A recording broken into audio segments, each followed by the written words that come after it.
Good afternoon and welcome to today's council meeting. Please ensure mobile phones are switched on to silent to avoid any disruption to the meeting. If the fire alarm sounds, you'll be directed where to go. Please follow the instructions given by the officers.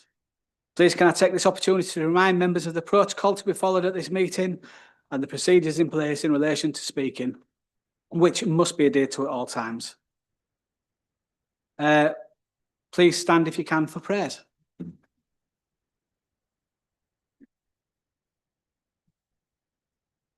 Our Father, who art in heaven, hallowed be thy name. Thy kingdom come, thy will be done, in earth as it is in heaven. Give us this day our daily bread, and forgive us our trespasses, as we forgive those who trespass against us. And lead us not into temptation, but deliver us from evil. For thine is the kingdom, the power and the glory, for ever and ever. Amen. Please be seated.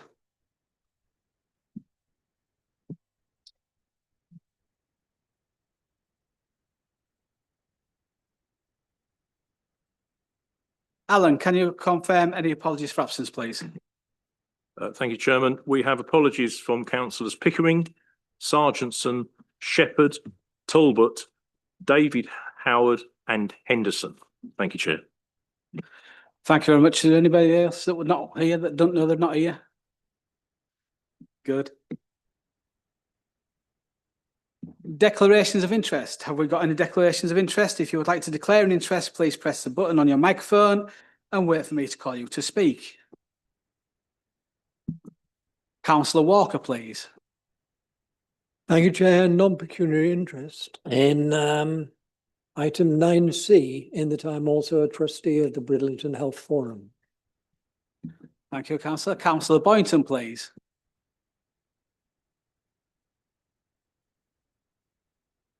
Exactly the same. It's non-pecuniary work for the NHS for the NHS 10-year plan. Thank you, Councillor. Councillor Norman, please. To Councillor Walker, I'm trustee and chairman, trustee and treasurer of the Bridlington Health Forum. Thank you, Councillor. Councillor Whitaker, please. Thanks, Chair. Same as Councillor Boynton, work for the NHS. It's a non-pecuniary interest, but obviously interest in that item. Thank you very much. Any more declarations? No more declarations. Thank you very much. Number 2, minutes. I move that the minutes of the meeting held on 25th June 2025 be approved and signed as a correct record. The Vice Chairman to second, please.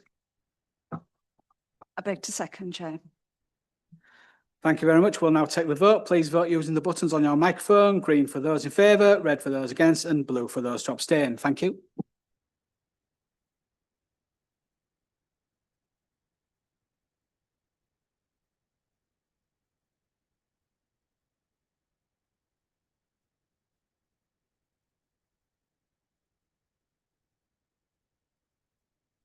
Councillor Aitken, please. What?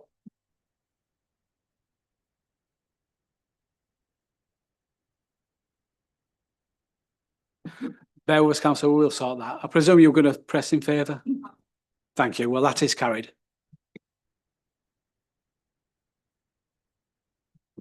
Petitions. There are no petitions.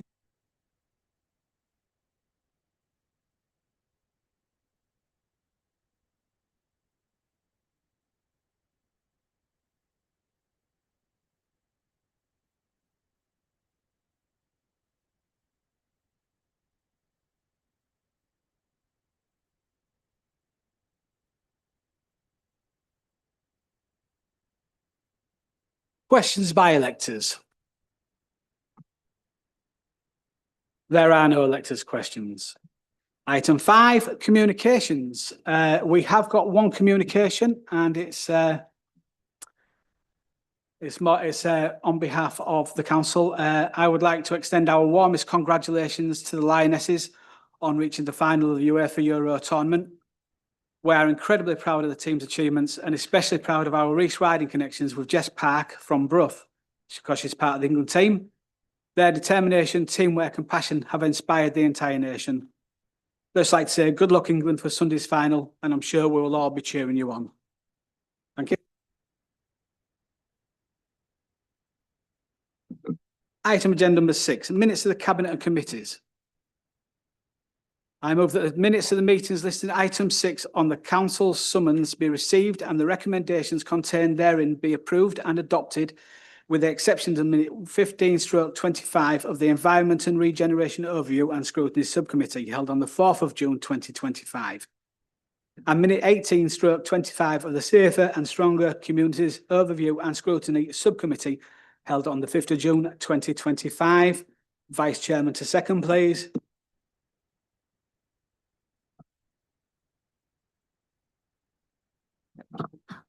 I beg to second.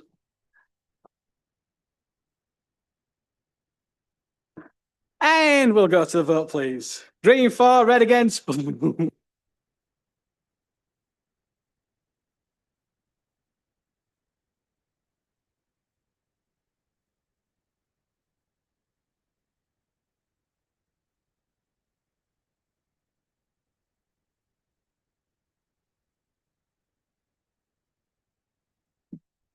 Councillor Aiken, you didn't got you. Yeah, thank you.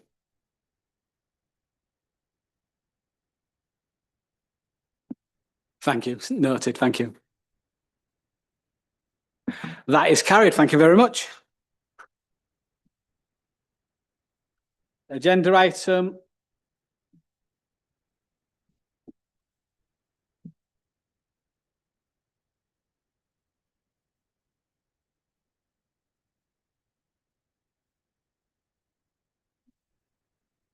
Thank you. Accept minute of the Environment and Regeneration Overview and Scrutiny Subcommittee minutes 15/25, Highways and Ground Maintenance. Councillor Meredith to move and speak. Well, thank you very much, Mr. Chairman. You are the only person in this room who's able to prevent me from speaking, so I'm very grateful to you for allowing me the opportunity. And I'm sure that some people out there would wish for that power. So thank you, Mr. Chairman. So I wanted to bring to your attention today and to everyone in this room, as well as, of course, our legions of adoring fans watching from home, a recent highways-focused meeting of the Environment and Regeneration Overview and Scrutiny Committee. Over a dozen recommendations were made, and commending the work done by the department was also heavily stressed. However, Mr. Chairman, it does remain a fact that our officers are trying to maintain an asset worth £3.7 billion with a budget of £22 million per year. This £22 million was increased by 50% last February, but it's still, that 50% increase was not enough. It's less than half of what is needed just to stand still. Now, a recent survey showed, Mr. Chairman, that 70% of residents believe that highways should be the #1 service priority and the #1 thing that we deliver as a council. We live in a democracy, and so we should be prioritising the services we see delivered in line with the sentiments of those we represent. The committee has decided to raise this with governments who need to fund this service properly right across the whole country, and also with the Office of the Mayor, who had £19 million to allocate across Hull and the East Riding. Hull got just short of 11 million, East Riding just short of 9 million. However, East Riding has many more miles of road, more vehicle movements, a larger population, more HGVs, more severe degradation as a result of all of this, heck, even more muck, because there aren't many farmers' fields in the city of Hull. And so we need much more money for our highways and to meet the priorities as set by our residents. And it's because of all of this that I wanted to stand here and speak and share this with all of you today, because the committee also stated that this council needs to give a greater priority to budgeting for highways. And so please consider this a heads up. We live in a world of infinite wants and of finite resources. Savings need making and efficiencies need realising. We've heard a lot about the good work that's being done on both of these fronts in this very chamber, but we need to find an extra £28 million for the Highways Department just to allow this council to stand still. We need support from the Office of the Mayor and from government, but we also need to be prepared to make hard choices next February. And with this in mind, I ask that everyone in this chamber, please do remember these comments over your Christmas dinner. Because come the new year, we'll all be sitting down with our abacuses and we'll all be wanting to help direct the way services are delivered via prioritising the budgets. And so I'm calling it out here and now, loud and clear, that we must see highways funding increased again next year, as we did this year, Mr. Chairman. And we must take every opportunity we possibly can, as I'm doing right now, to champion this. Specifically, we also need to see the strategic balanced with the specific. We need the professional understanding coupled with the local knowledge. We need engagement with officers, to officers and from officers, so that we, with our boots on the ground, can ensure that our priorities are on their work programme, are at the front and foremost of their mind.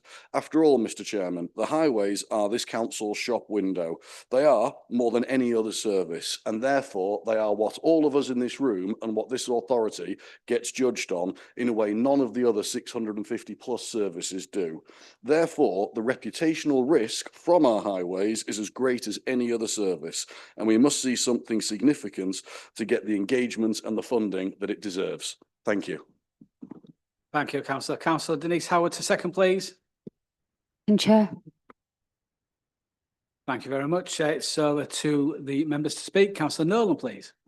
Thank you, Chair. I'm conscious of the long agenda and all the motions, and I hesitated in a sense to follow on from what Richard was saying, but actually what he's addressing here is actually quite a key issue. I watched the scrutiny committee on YouTube. It was a 3-hour monster. Richard was in the chair, enough said. But I would urge members to have a look at the committee report at least, or look at the YouTube video. I think there were a couple of things that came out that were a concern. One is that we've got a 20-year backlog of repairs to roads. So the money that we got from DFT doesn't begin to address the problems, as Richard was saying. The other thing was also, which I wasn't aware of, is that the mayor now gets to decide the funding between Hull and the East Riding. And the concern is if they're going to use deprivation as a measure rather than length of road, the East Riding may lose out in terms of the funding we need. So I was, in some respects, I think it's just a bit of a worry. And I think when they say, for example, unclassified roads are deteriorating at 2 to 4% per annum, and that's the rural roads that we're talking about predominantly. And so we're going to see ever greater problems. And I think residents judge the council in terms of footpaths and roads. And sadly, because we have to prioritise social services, adult social services and children's services, you know, the statutory areas, the concern is that these areas miss out and we get further deterioration. So I would urge members to have a look at the report if you haven't already looked at it, and or the YouTube starring Richard Meredith. Thank you. Thank you, Councillor Nolan. As soon as no more members want to speak, it's up to Councillor Meredith to close the debate, please.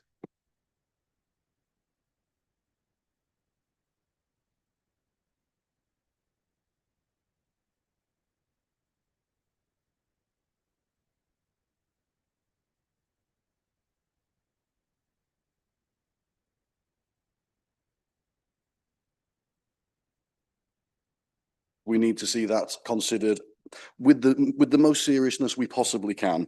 But it's also, if I may, Mr. Chair, quite an exciting time we have ahead of us as well, with AI and with the new progresses that we've seen at Overview Management recently, at Environment and Regen recently. Indeed, Councillor Healing will be mentioning it in an hour or three's time when I finish speaking.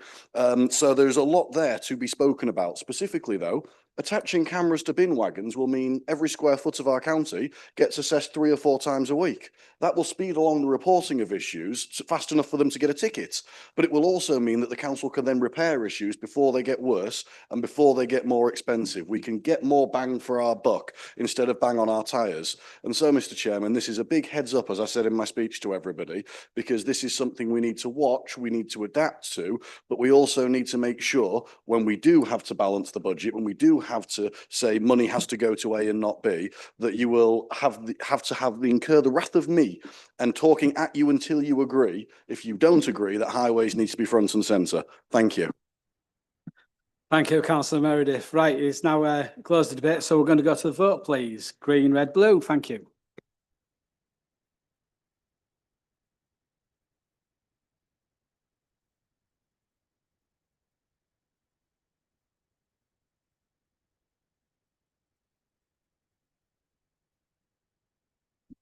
Thank you. That is carried.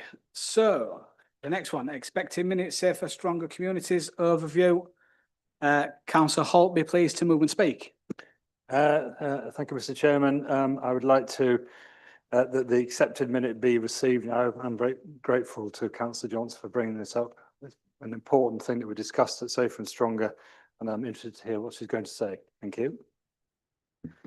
Thank you, Councillor. Councillor Smith to second, please.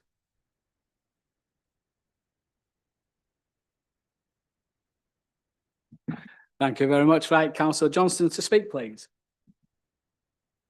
Thank you, Chair. As the Council's modern slavery champion, I wanted to accept this minute to highlight the issue of modern slavery. The number and complexity of cases is increasing, which has resulted in the Home Office now considering all potential as well as actual victims, which are reported through the National Referral Mechanism as victims of a crime. Modern slavery is a crime where everyone's eyes and ears are of vital importance, and where a slight suspicion as to something being not quite all it seems could lead to a conviction, because it exists right under our noses. Its victims are manipulated, exploited, abused, dehumanized, with loss of liberty enforced by physical or psychological threat. Car washes, nail bars, care homes, takeaways, farms are all businesses where vulnerable workers have been discovered, being forced to work for little or no pay and treated as the property of the perpetrator. Many victims of modern slavery are found to have been trafficked, but by no means all. Some victims are exploited in their own homes or workplaces without transportation. Victims of modern slavery are men, women, and children of all ages, ethnicities, and nationalities, and their responses to their plight can be very different. This council has been working alongside the police, local authorities, the Wilberforce Institute, Border Force, and other agencies to increase awareness of modern slavery. Humberside Police now has 10 staff members dedicated to this scourge of modern society. And there are currently 8 ongoing investigations in Hull, 6 in the East Riding.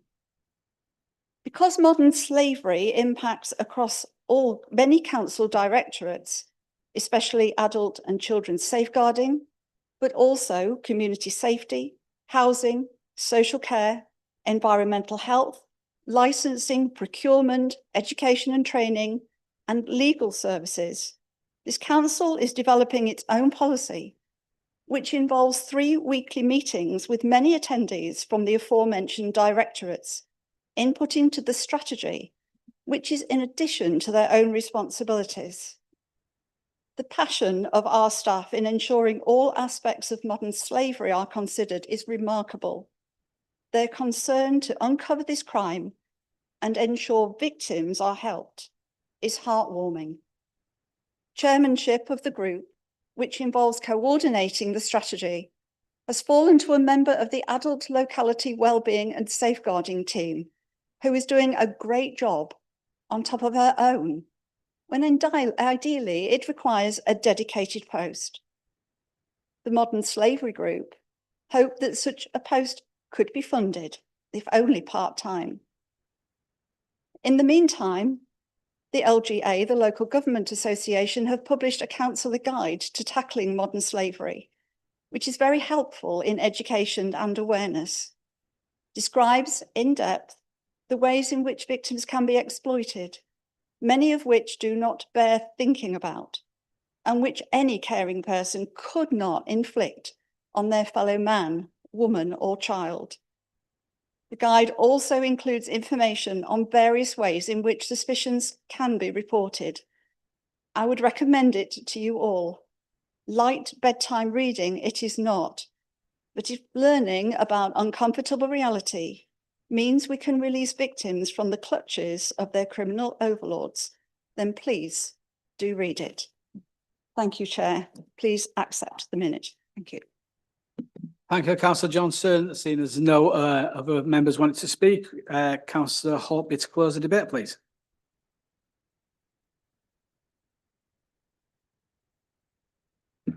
Thank you very much. We'll now take the vote, please.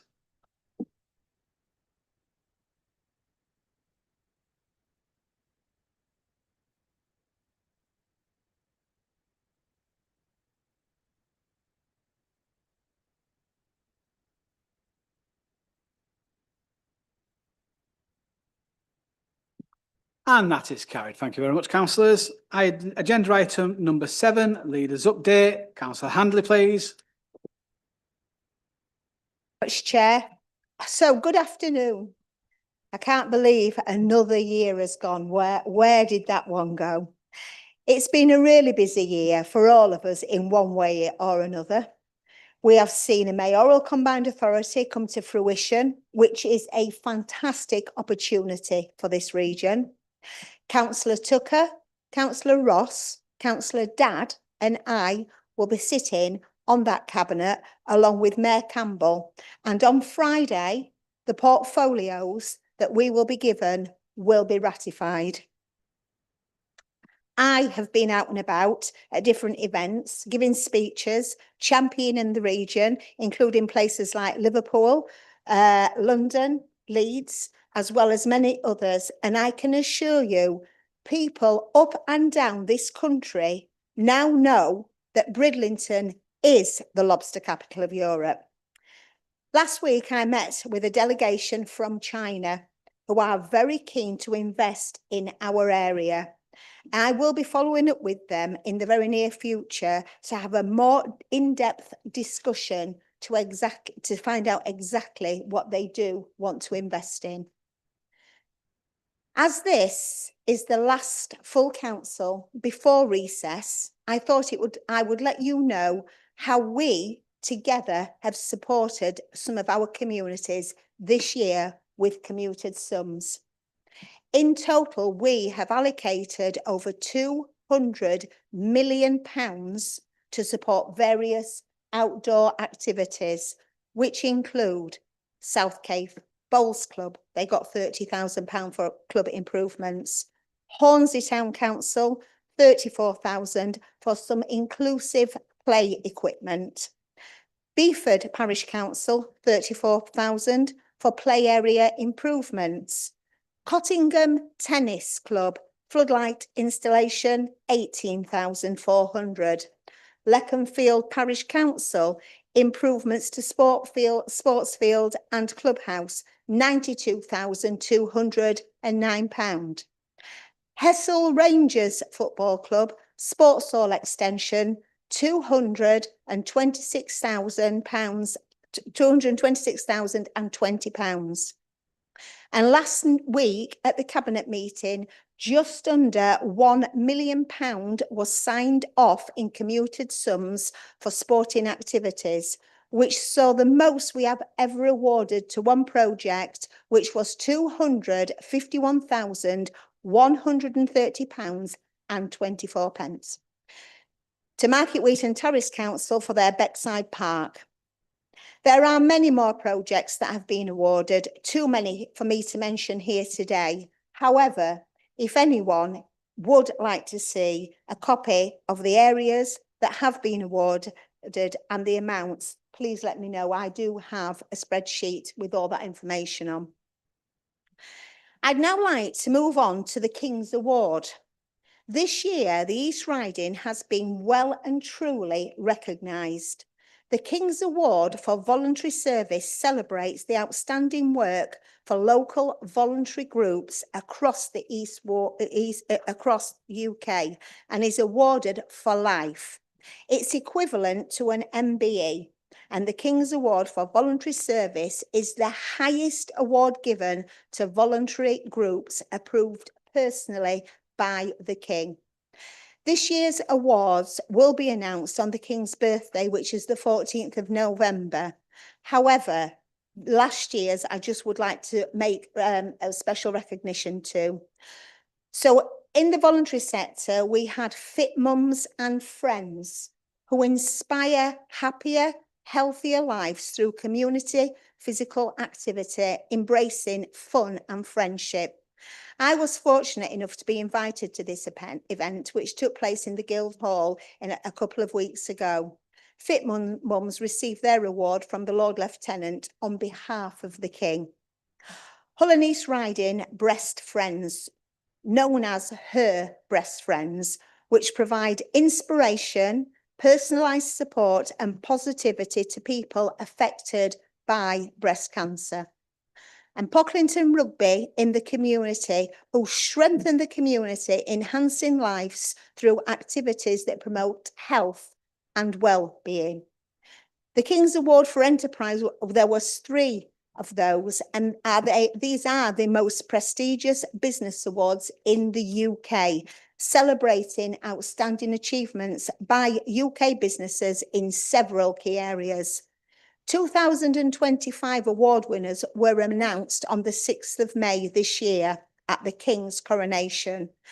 And there were 3 awardees, all based in the East Riding. Integra Buildings Limited, based out at Paul, won the award for innovation. They are a leading UK manufacturer of innovative, bespoke modular buildings and steel anti-vandal solutions. Solder King Assembling Materials Limited, based in Bridlington, won the award for international trade. They manufacture high-quality soldering products, enabling seamless connections in electronics manufacturing across the whole of Europe. And Vuba Chemical Innovations Limited, based here in Beverley, won the award for sustainable development. They formulate and develop, well, here we go again, innovative resin servicing products, offering not only high performance systems, but also processing its own resin-bound aggregates. Vuba is more than just a flooring company. It represents innovation, resilience, and a deep commitment to quality. And I'm sure everybody in this chamber will join me in congratulating their outstanding achievements. And finally, the Our Place Youth Fund. It is anticipated that the scheme will be live on the Council's grant management system, FlexiGrant, by the 2nd week in August. The scheme will be open for 6 weeks with a view to all due diligence and application assessments being completed by the end of September to allow funds to be awarded and delivery to commence in early October. This fund is designed to support community groups, charities, youth projects throughout the East Riding, with a total of 150,000 available for initiatives aimed at benefiting young people in the area. Projects will run in 25-26, specifically targeting youth-related initiatives and organisations that work with or support young people. The fund aligns with the Council's youth agenda, focusing on children and young people aged 10 to 19 and up to 25 years for care leavers and those with special educational needs and disabilities.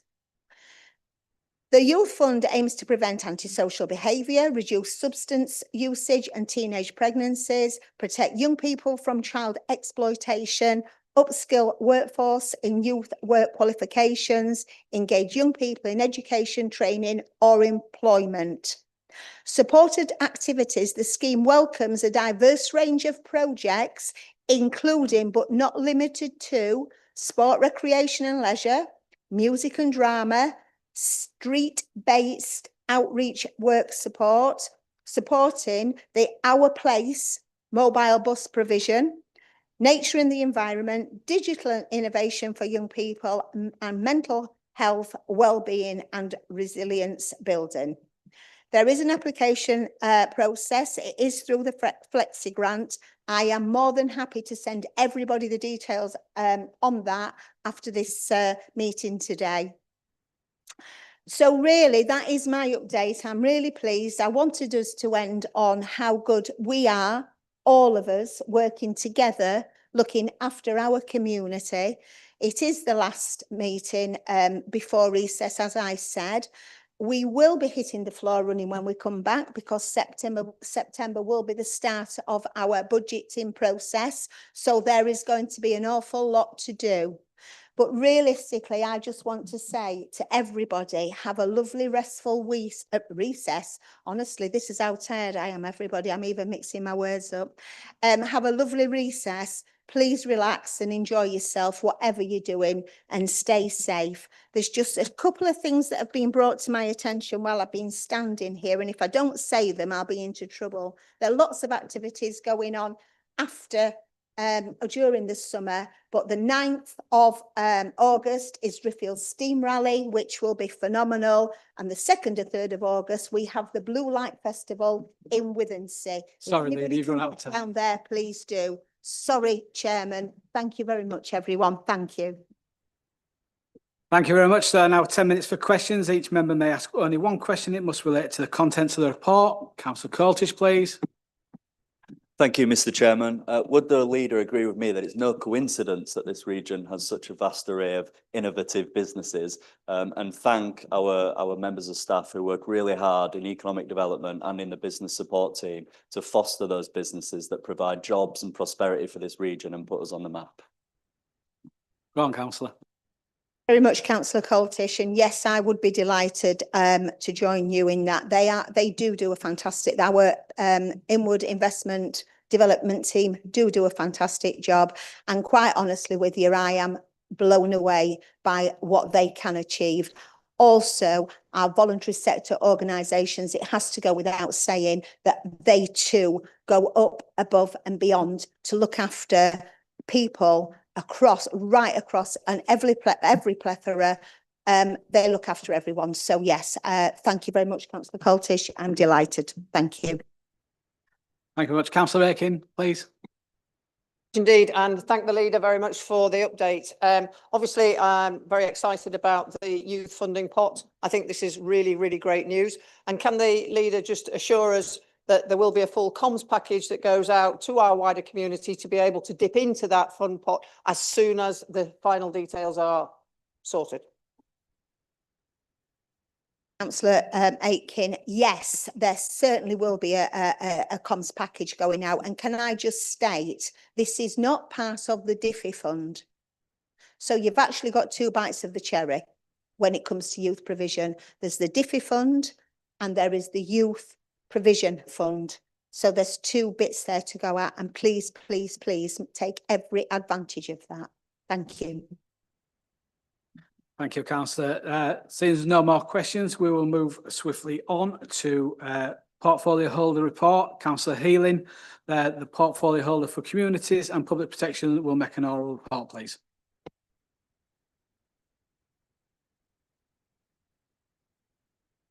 Thank you, Chair.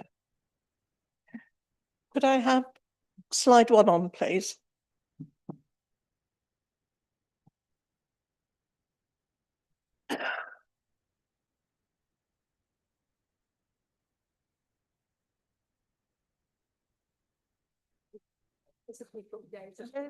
I'm not doing it.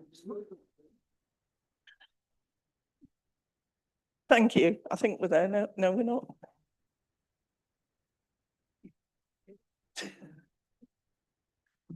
Bear with us. Right, I'll tell you about the first slide anyway, as it's an introduction. Good afternoon, everybody. I'm really pleased to share some exciting updates on how we're stepping up on our efforts to tackle littering, dog fouling and fly tipping across East Riding. This strategy brings together innovative, tools and bold new approaches to help us stay one step ahead. Can I have we've missed the first one. Can I have slide 2, please?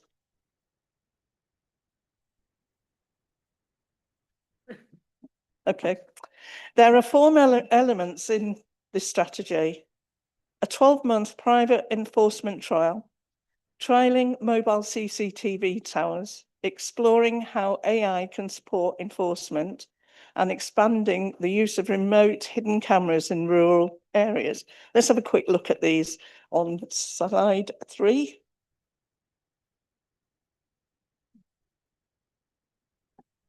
We're launching a 12-month trial with a private contractor to help enforce littering and dog-related offences. This means more eyes on the ground, more fines issued, and a greater deterrent effect. Importantly, this comes at no cost to the council, and we all like that. And we receive around 30% of the revenue from paid fines. The Environment and Regeneration Overview and Scrutiny Subcommittee has backed the proposal and will review its impact at the end of the trial. Slide 4.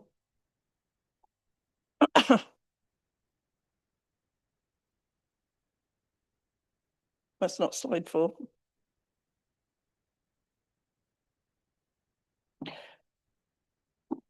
I think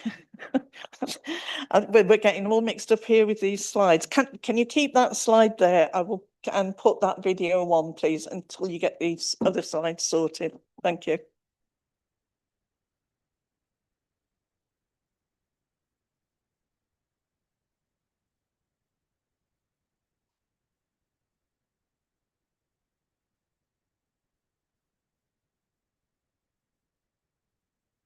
Yeah, so we're here at Willoughby today. We're here because we're installing a new AI litter camera. And this is one of our innovations that we're wanting to apply to start and look at keeping our verges clear from litter. Littering costs the council in the region of about £4.3 million a year. It's important once these trials come forward and there's an opportunity to want to enhance what we're doing, want to try and find a better way of approaching how we clear the litter from our verges, want to encourage motorists from depositing litter on the verges and actually taking the litter home with them. That's why these kind of trials are really important.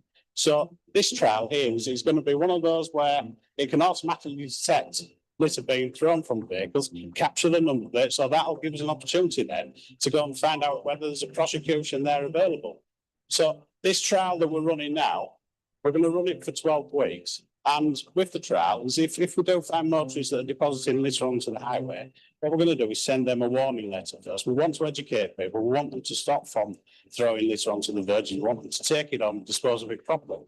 So the use of AI is the automatic detection of vehicles. So it'll detect the number plate from the vehicle and it'll be able to detect different types of rubbish that's being deposited from the vehicle. So it'll be able to tell you whether it's a cup or if it's a packet or whether it's a cigarette butt. That'll give us a lot more information about how we proceed with that. And after the 12 weeks, we'll be able to see whether we can then start and target hotspots and really make a difference across East Riding. So we've developed some software that's trained to detect the action of littering from vehicles. So if members of the public do decide to drop litter, we can automatically detect that footage and place it in the hands of the people that can do something with it. So it's an efficient sieve, really. So instead of people having to manually look at CCTV screens, we can just put the footage of interest in their hands. It uses a portion of AI called computer vision. So we basically train the software to detect litter items and to detect the action of litter. So the arc and the path of the litter leaving a vehicle, and then it's staying static on the floor. So it's not just the presence of litter, but it's the action of people littering and it being left. So those things collectively comprise an offence. We're then basically looking to pair up the registration mark of the vehicle with the littering offence so that the enforcement officers have got what they need to basically issue an enforcement notice. Done a number of trials in London, also in Loughborough and in Wigan in Manchester. We've done trials outside of the UK too with the police. So in Charnwood is an example of the 37% reduction in litter throughout the duration of the trial. So they were really quite pleased with that. And they're keeping tabs on how the technology is developing and the further automations that we're building into the technology.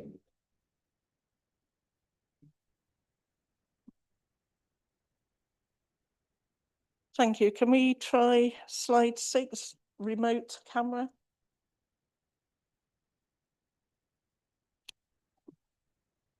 We're also expanding our use of hidden cameras in fly tipping hotspots. These discrete devices catch repeat offenders in the act and help build strong cases for prosecution. They're already helping us cut the cost of clearing dump waste, and they're making habitual tippers think twice. Slide 7, please. Is CCTV towers. Now, this is quite exciting, actually. We're rolling out mobile CCTV towers from across East Riding. These are fully equipped with ANPR and provide 24/7 coverage in high-risk areas. They're portable, so they can be moved around, high quality and very visible, sending a strong message that illegal dumping won't be tolerated. We're also publicising their presence to boost the deterrent effect. And in conclusion, where we started off, slide 8.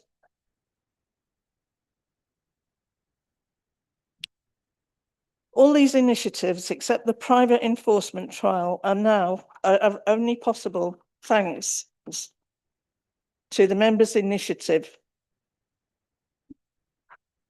funding from the members' initiative. If we want to keep this momentum going, that support is vital going forward. Members' initiative summary: 170k committed to tackling fly tipping, 95k invested in CCTV towers, 40k funding a 12-month officer post to deploy and manage the cameras. If this proves effective, we'll look at it to continue past 2026.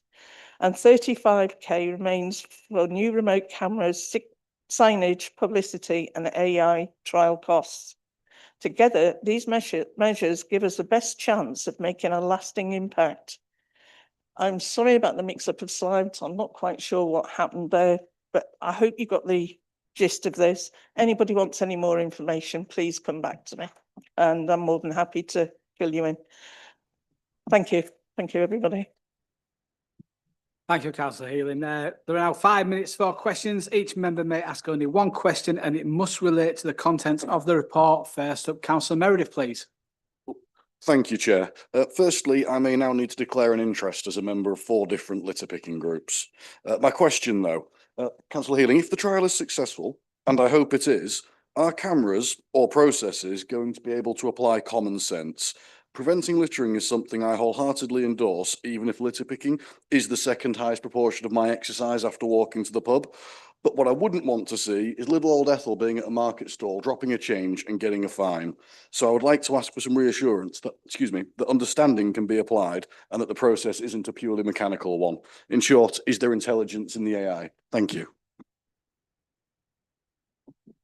Both is a yes to that. Yes, there is intelligence in the AI, and no, but definitely this is a no. We wouldn't be just picking on anybody. It's purely used as a deterrent. Initially, letters would be sent to offenders, so they're not going to be issued straight away with any fines. And then obviously, if they're caught again, then we throw the fines at them because they deserve it. Thank you for your question, Richard. Councillor Bibb, please. Thank you, Chair. And thank you for Councillor Healing for an excellent presentation highlighting the innovative approach of the council. My question is, how much does littering, fly tipping and dog fouling currently cost the council annually? Heard this figure, I was amazed. You know, we see our dust wagons go around, we see our streets swept, we see people going out, looking after the dogs, picking up the mess, getting rid. Do you know how much it actually cost us last year, of the last 12 months? £4.2 million. Yeah, I can see some of the disbelief on your faces. And that's what it cost us. The year previous to that was £4.3 million. So thank you for that question, because I hope members in this chamber can see how we can cut down on that cost, and that cost can go somewhere else. Yes, possibly highways. Thank you, Councillor Harrison, please. Thank you, Chair. I just wanted to ask, so with regard to the AI cameras, do we know if that's going to be leveraging existing infrastructure and hardware, or will there have to be investment in specialist cameras to allow that to facilitate that? And how is the ROI on that going to be calculated? Thank you. Not have the answer in front of me, and part of that was far too technical. Right, so thank you for your question, but I'll come back to you. Councillor Healy, please. Councillor Healing, and a very welcome report. It is a scourge, there's no doubt, littering and dog fouling. What I want to ask you though, you talked about private enforcement. Can you explain a bit more about this? Is this where the council is contracting? Are we contracting a private firm to enforce this? I know local authorities have done this in the past, and some of them have powers to issue fixed penalty notices and things. A staggering figure, 4.5 million. But can she explain also what the costs might potentially be, particularly of private enforcement? Thank you, Councillor Healy. Councillor Healy, that was going to be one of the slides that didn't appear. So we're launching a 12-month trial with a private contractor to help enforce littering and dog-related offences. This means more eyes on the ground, more fines issued, and a greater deterrent effect. This is not going to cost our council anything, not 1 penny. Any fines that are issued from this enforcement company, we get 30% back of those fines for basically doing nothing. It is an enforcement contractor who actually spoke on there on the video, if you saw it towards the end. Yeah, so it's not costing us anything, and that's what's brilliant about it. We're actually generating some income back. Thank you, Chair. Councillor Redshaw, please. Thank you, Chair. First of all, can I just thank Councillor Healing for the fact that, and the fact that the first CCTV tower has been installed on Orchard Park Road in Cottingham to combat fly tipping. It's been a long time coming, and it's very, very welcome. The other comment I would have is regards the legislation that is available now, which would allow the council to have the ability to seize vehicles, particularly if we're looking at non-licensed traders operating and fly tipping. Is that something that I believe is under review? And what is the timescale before that might come into operation?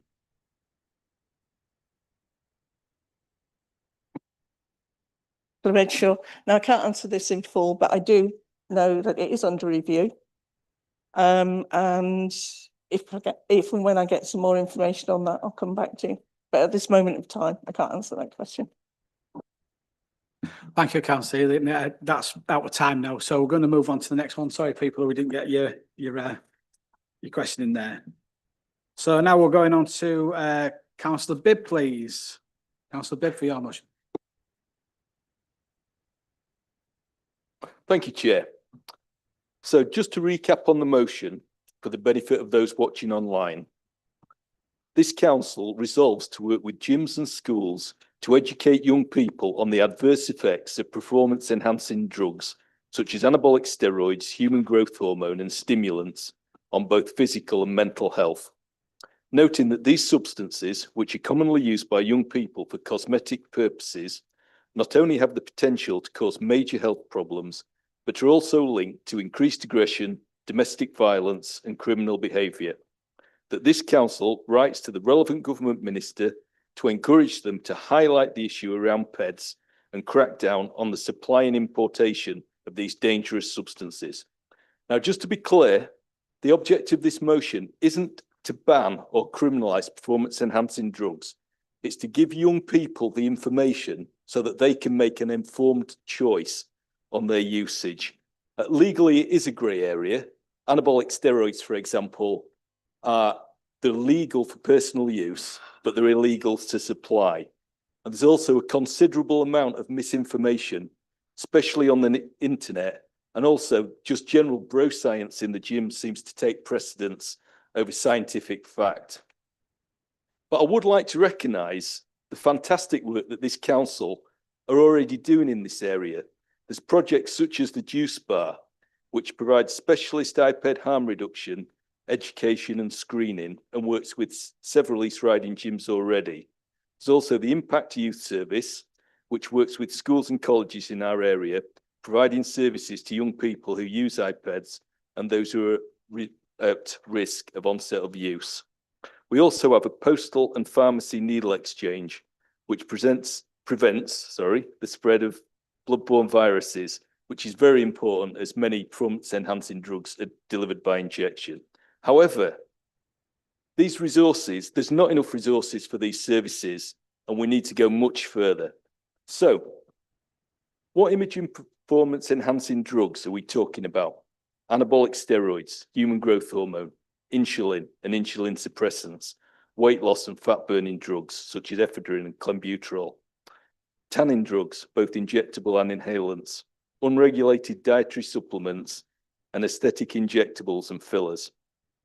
And what's the prevalence of these drugs? Now, data is obviously limited due to the changing and emerging nature of this kind of substance use. But in 2020, UKAD, which is the United Kingdom Anti-Doping Agency, issued a report that suggested there were over 1 million users of performance-enhancing drugs in the UK. So why are young people using performance-enhancing drugs? Well, the clue's in the name, really. They enhance performance. They will make you bigger, stronger, and faster. And also, cosmetically, they can increase muscle mass, help you lose body fat, and lead to an improved body image. Because I believe that young people are being sold an unrealistic body image through social media, influencers, TV, and films. And they're looking for a quick fix to reach these goals. There's also pressure on them to improve performance and get validation from their peers. I mean, so far, some of this sounds pretty good. Who wouldn't want to be bigger, stronger, faster, and look better? But there's a multitude of dangerous side effects which probably aren't discussed by the peers or the dealers regarding these substances. These substances are unregulated. They reach the customer through illicit routes, and the production standards and composition are variable, to say the least. I would say that in a lot of cases, people just do not know what they're taking. Now, the physical health risks of taking performance-enhancing drugs include high cholesterol, high blood pressure, organ damage, particularly to the liver and kidneys, heart attacks, stroke, ulcers, gastrointestinal bleeding, immune system suppression, hormonal suppression, particularly with testosterone, which can lead to infertility and erectile dysfunction, an increased risk of certain cancers and blood clots. Now, this is nowhere near an exhaustive list. I could sit here all day talking about potential side effects. But there are also psychological side effects associated with drug use, which can include increased aggression, mood swings, paranoia, depression, particularly when the user comes off said drugs, and manic behavior. So really, it's not difficult to see how these can be directly linked to the increases in domestic violence and criminal behavior. This is also a bit of a ticking time bomb for the NHS, as increased usage of performance-enhancing drugs over a long period will just cause more health problems, which will increase pressure and costs on an already overstretched NHS. So I would ask the Council to increase awareness of the dangers of performance-enhancing drugs through our social media sites, through the Your East Riding magazine, and by providing information packs and posters to all gyms in the East Riding and to further education establishments. I think it's particularly important to try to establish relationships, not just with our East Riding council-run gyms, but with private and managed gyms where previously it has been quite difficult to engage. I think we should also look at increasing resources and funding where possible, as there will be long-term savings through this, as there'll be less pressure on local health services. And I also think we should write to the relevant government ministers to express our concerns and ask for support. To conclude, I would like to thank our public health team, particularly Laurie Ferguson and Melanie McKee, for their help and support. And I would ask this council to back our young people and support this motion. Thank you, Councillor. To second, Councillor S. McMasters, please.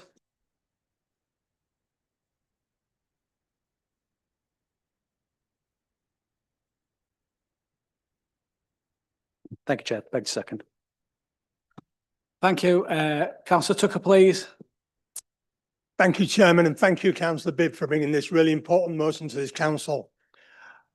Unfortunately, our children today, and it's predominantly our youngsters, our teenagers, are under more pressure through social media than ever before.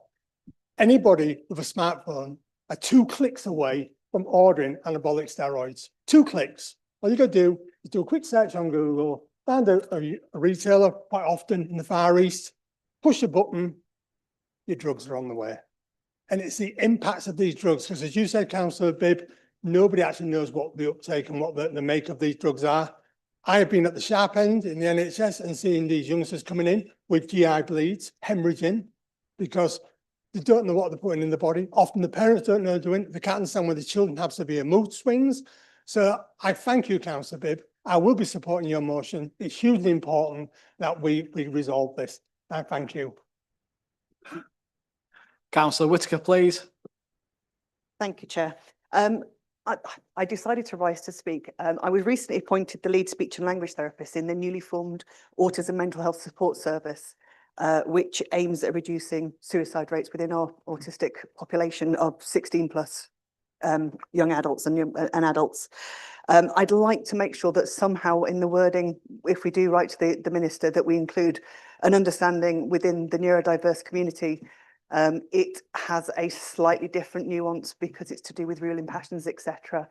So I'd just like to make sure that we do make sure that there is a clarification and an inclusion of our neurodiverse population within that letter. Thank you, Chair. Thank you. Councillor Boynton, please. Thank you, Chair.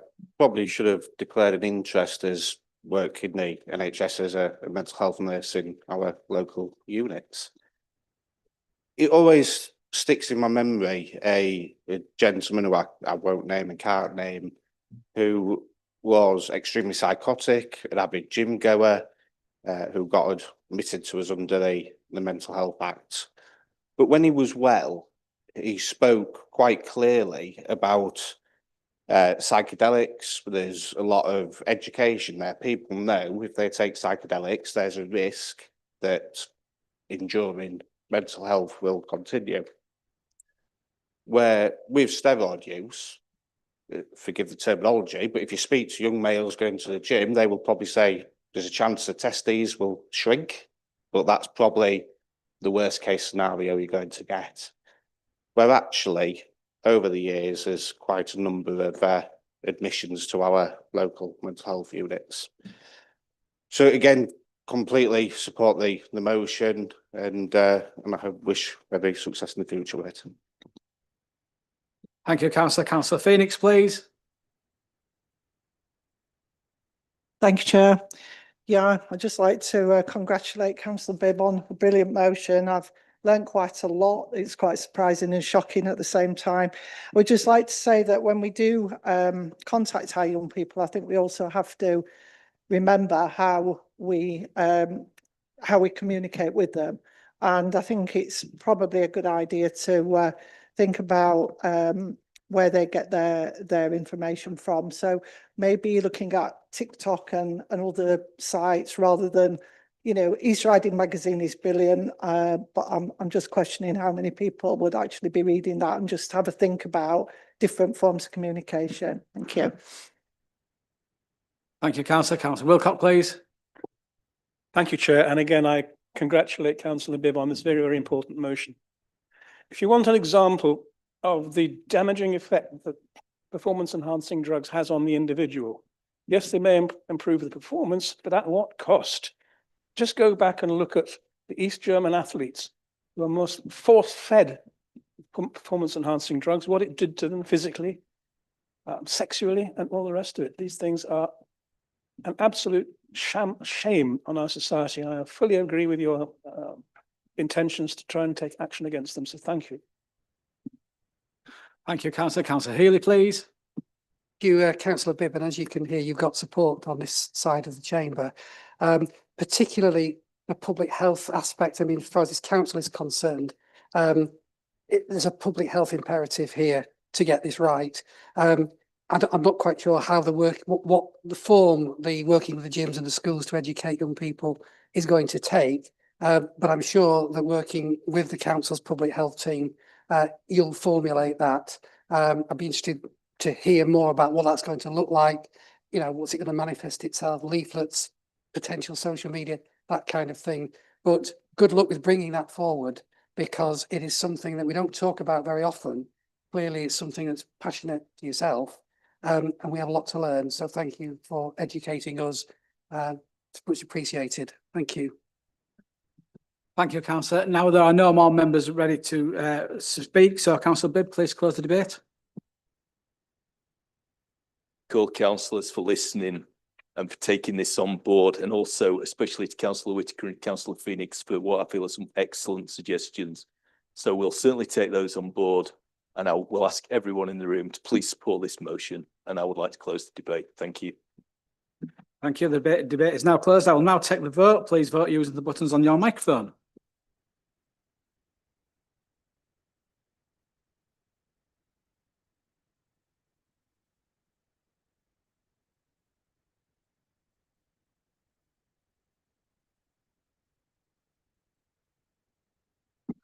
And that is carried. Thank you very much. Motions item number 9 to move. Councillor Estelle, please.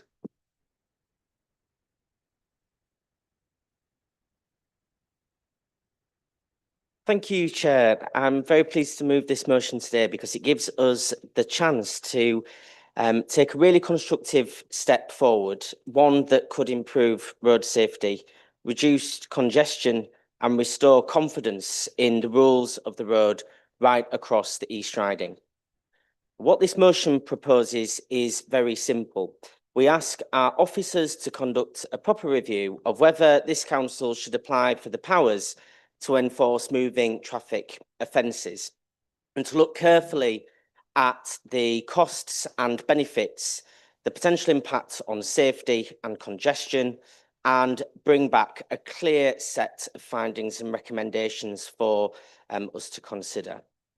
Now, we're not committing to any particular course of action with this motion, but what we are doing is showing our residents that we are listening, that we take their concerns seriously, and that we're prepared to use the powers available to us to make our roads work better.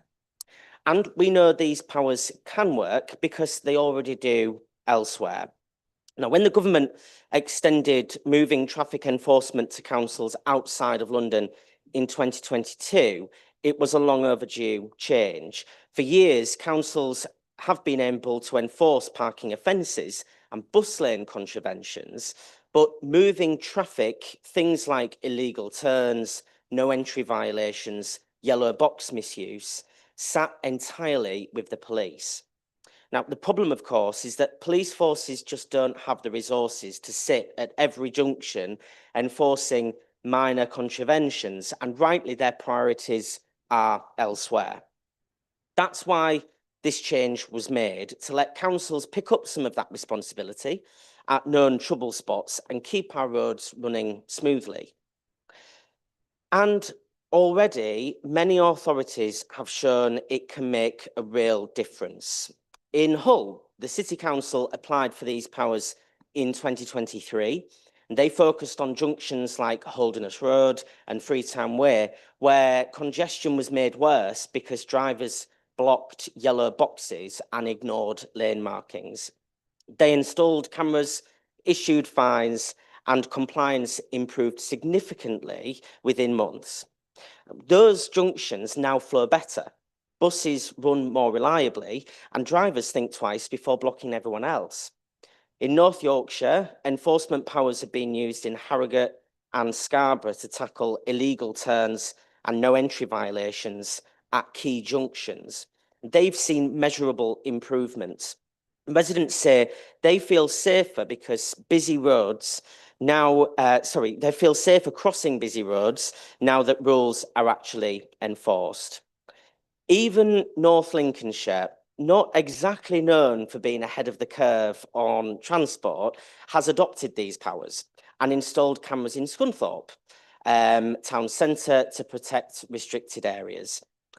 These are not huge metropolitan authorities with limitless budgets.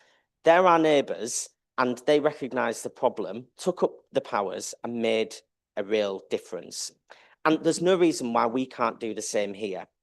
In fact, Councillor Wilkinson pointed out to me earlier on that part of the Haker order, Part 3, Section 9 to be exact, actually includes civil enforcement of road traffic contraventions within the order, giving the combined authority the power to do that, and also the constituents authorities. So we do already have it, but I think this motion just strengthens and is a nice follow-on from that to review our provision and adopt these powers formally as a council as well as a full rubber stamp.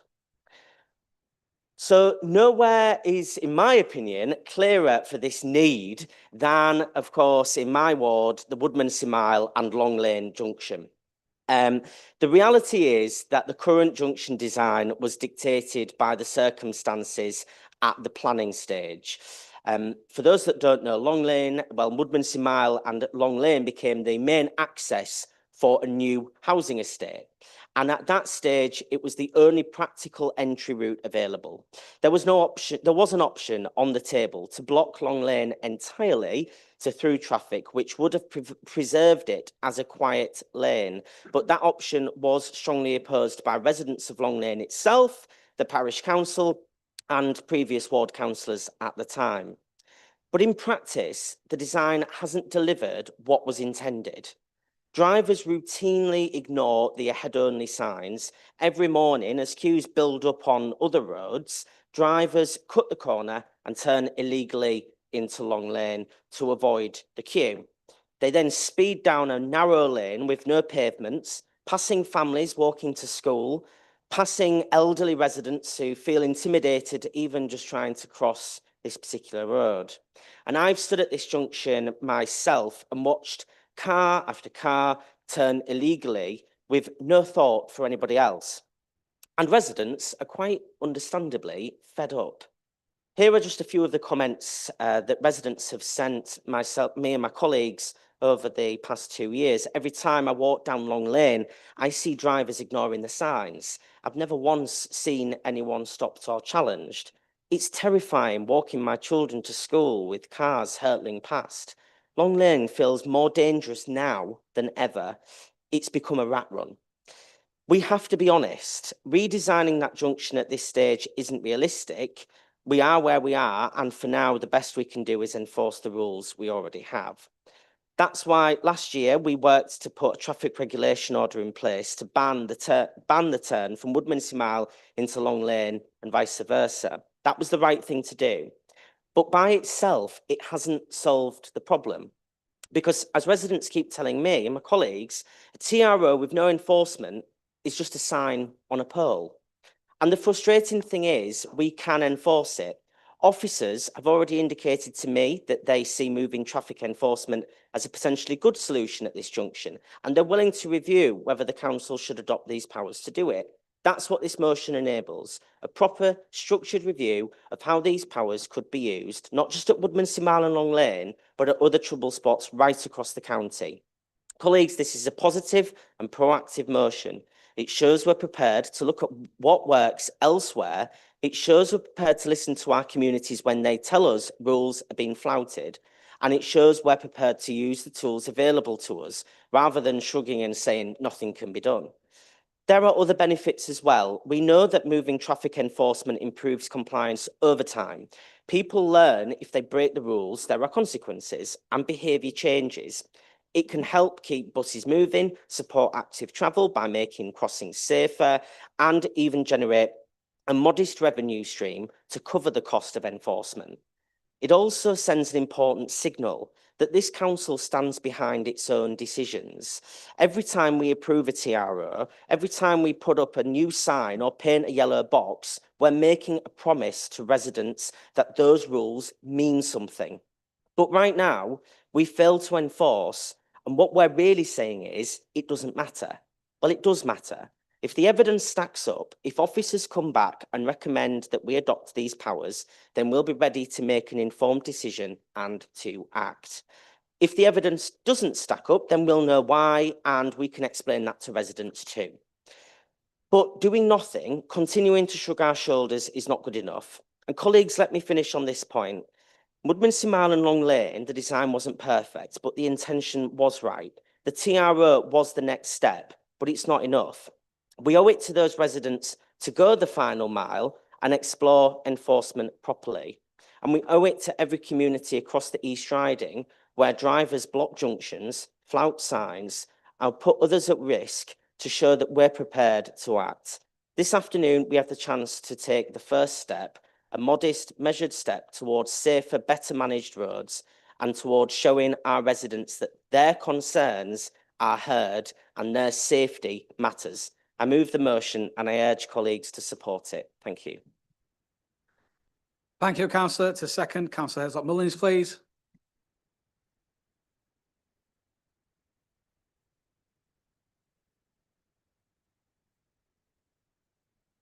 Yeah, whatever I said before. Yeah, I'm more than happy to second this. I believe it's a really important action. And councillors from Bridlington will be well aware of the yellow box at the junction of Hilderthorpe and King Street, which it seems to be a desire by as many cars from as many directions as possible to enter in order to try and squeeze through. So yeah, I'm really happy. Thank you. Thank you, councillor. Councillor West, please. Thank you. Just start out by saying I completely agree. Perfectly reasonable request to review any powers that the authority have and potentially have. I'd just like to cast everyone's mind back to last month, though, and a motion that was brought forward by Councillor Noland. And just try and compare the proposal now and one we had last month. So whilst they are slightly different in language, they both essentially ask the council to investigate using camera technology like ANPR to enforce traffic rules. Technically, they do fall under different legislation, as one leans more towards parking enforcement and the other towards a moving traffic offence. So with that in mind, I'd like to make an amendment from the floor, if I could. And I'll just read that out now. I asked the council if it would be reasonable to say the motions could be combined or aligned, since the work involved in assessing the benefits, risks and costs will be very similar, whether it's about enforcing no stopping zones or catching drivers ignoring restrictions. The process of building a business case would largely be the same. Okay, thank you.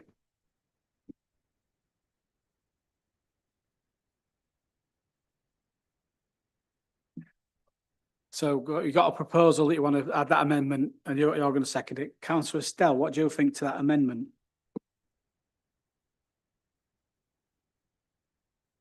Yeah, thank you, Chair. I'm not willing to accept the amendment, but just primarily because it's a separate issue. So the motion brought by Councillor Nolan last month was on parking offences.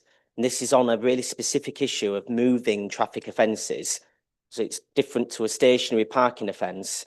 Although the sentiment's the same, it is the two separate issues and it's two different powers that we need to actually apply. I think officers, when I've spoken to them, they've wanted a really clear steer from council that we want them to look at this particular issue.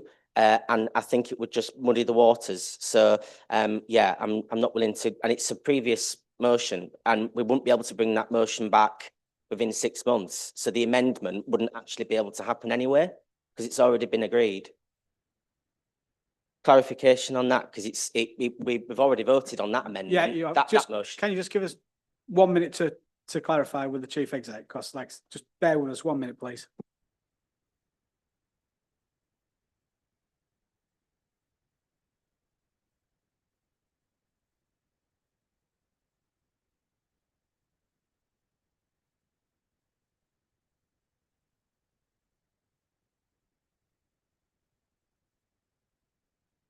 Right, members, Councillor West, right, could you please, again, unless you're willing to leave it as it is, can you just clarify again what you've just said to us again for the rest of the members, please? Just, can you be a bit louder, please, as well? Yeah, I'm on. Okay. So I asked the council if it would be reasonable to say the motions could be combined or aligned, since the work involved in assessing the benefits, risks and costs would be very similar, whether it's about enforcing no stopping zones or catching drivers ignoring restrictions. The process of building a business case would largely be the same. Okay. Thank you. Just 2 seconds.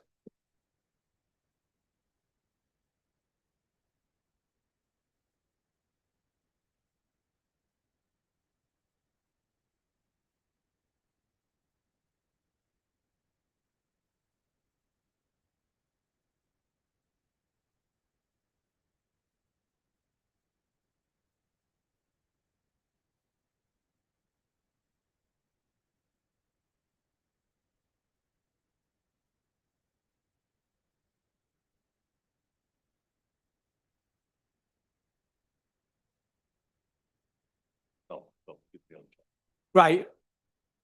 Councillors, please, sorry, do excuse us. So you've just heard Councillor West's amendment to that. So we can either clear the microphones and everyone can debate what Councillor West has just said, or the people that are up there now, you can actually talk about that. Councillor Estelle.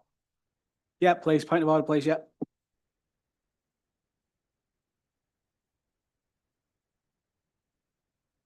Yeah, the Constitution on page 35 under the 6-month rule says that no notice of motion to rescind or amend any resolution as a result of a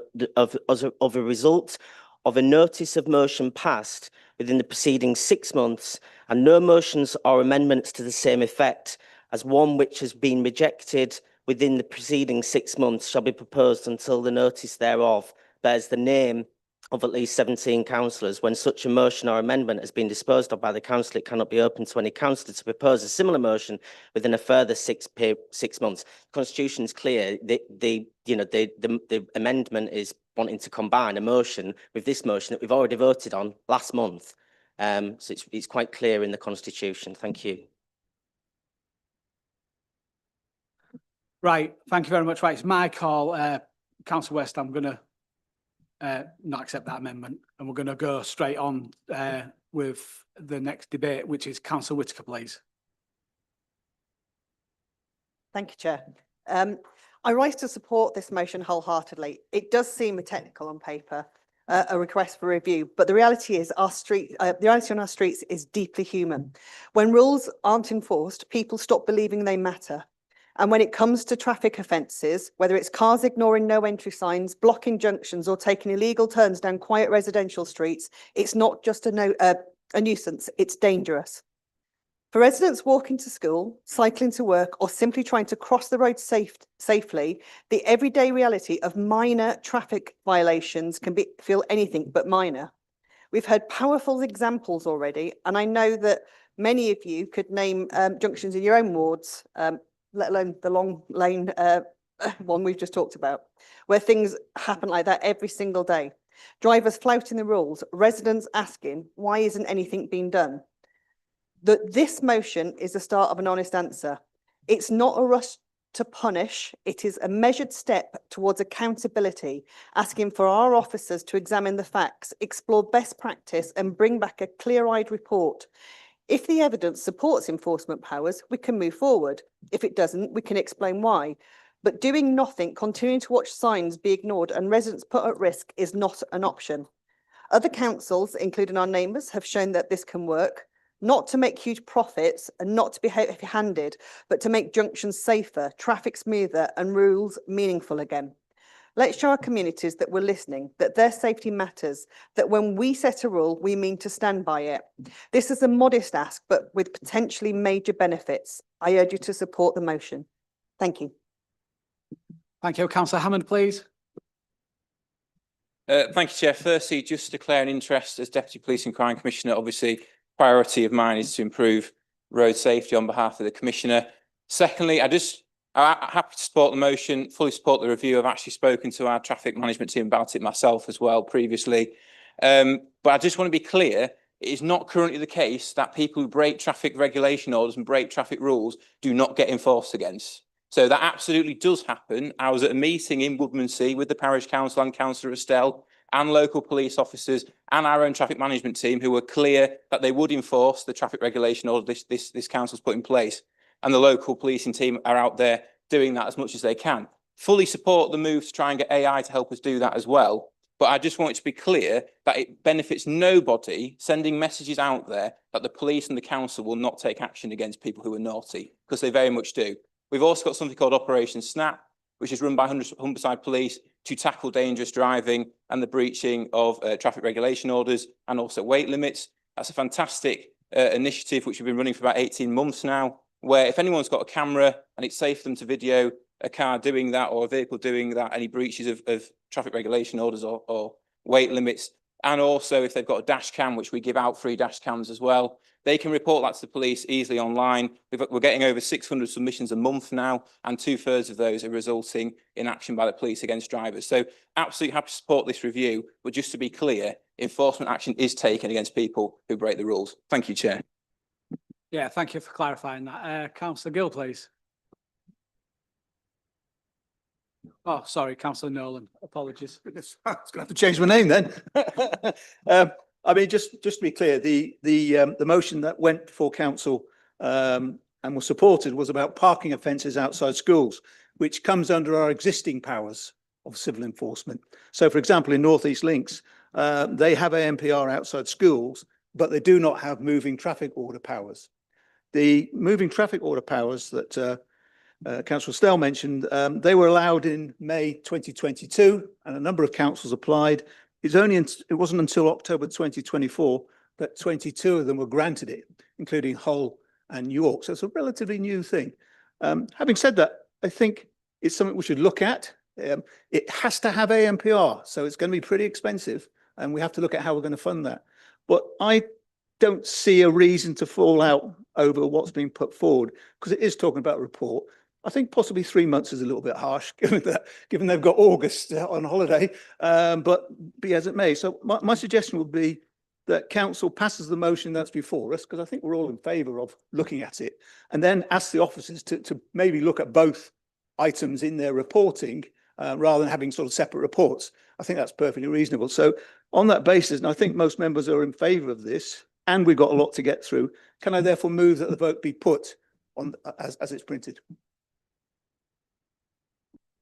Have you got support, Councillor? 6.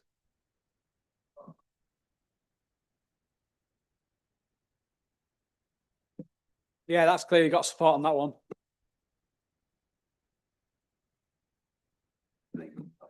Councillor Stell, could you please close the debate? I will do, Chairman. Yeah, I just wanted to sort of clarify. Yeah, in the part of the speech where I said, well, it was stated that that people, it was a resident's comment, actually, if the councillor had listened to the speech, where a resident had said, every time I walk down Long Lane, see drivers ignoring the sign, I've never once seen anyone stopped or challenged. Obviously, that's an anecdote from a resident. I was at the same meeting. Just maybe need to be careful about in which capacity we're speaking of when we're standing up in this council chamber. It's a bit of a dodgy line to walk. But yeah, basically, the premise of this motion is it's really simple. It's about enforcing moving traffic offences. It's something we can all get behind. We all acknowledge it's an issue in most of our wards. And yeah, I hope that you can all support the motion in full. Thank you very much. Thank you very much, Councillor. Right, we'll go to the vote, please.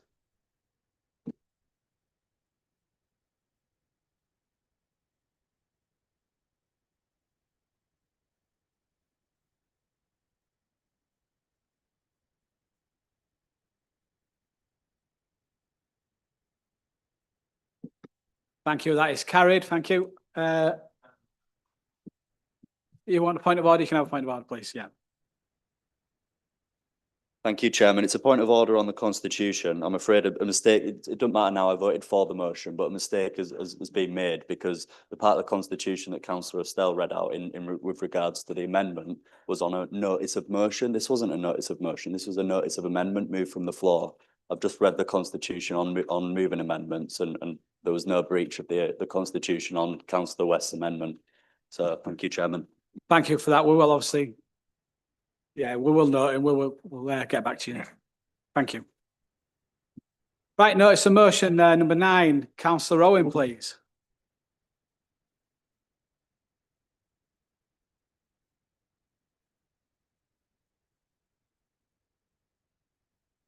Thank you, Chairman. And this motion was really prompted by the very recent release of the NHS's long-awaited 10-year plan, Fit for the Future, which sets out a new vision for integrated community-based care through neighbourhood health services.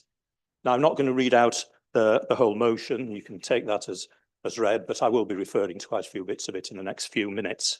So let me go back. And in those post-COVID days, I was once asked at full council what my priorities would be as the then leader of the council. And I named working with the NHS as one of them. And I remember it was met with some ridicule and scepticism at the time by some members of all parties, as we are not the NHS as a local authority. However, in July 2022, the NHS abolished the old clinical commissioning groups and formed new structures called integrated care systems, overseen by an integrated care board, or ICB.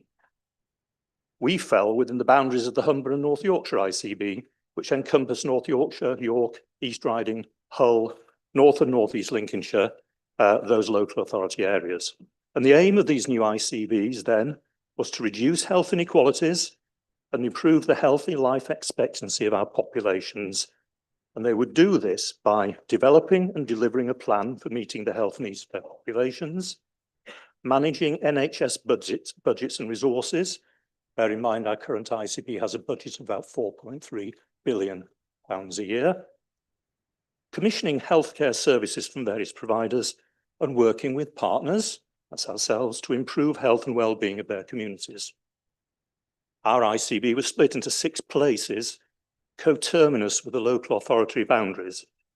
Health and care committees were established, and in fairness, good progress has been made in partnership with our place-based partners in the NHS, the voluntary and community sector, integrated care teams, and all monitored through our Health and Wellbeing Board.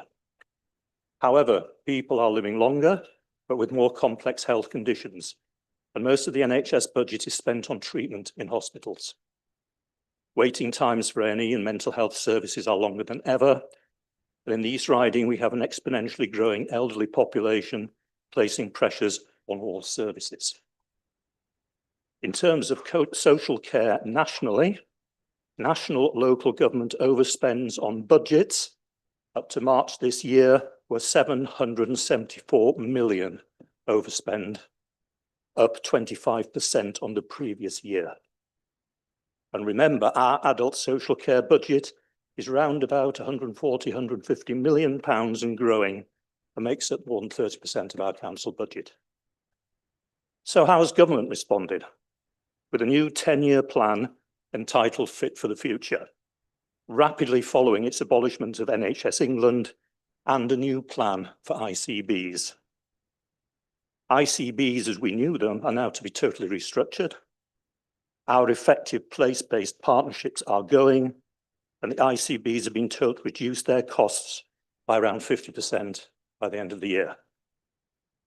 This doesn't affect hospital trusts, but it does affect all the support given across the ICB area, and particularly our local working and delivery of local initiatives.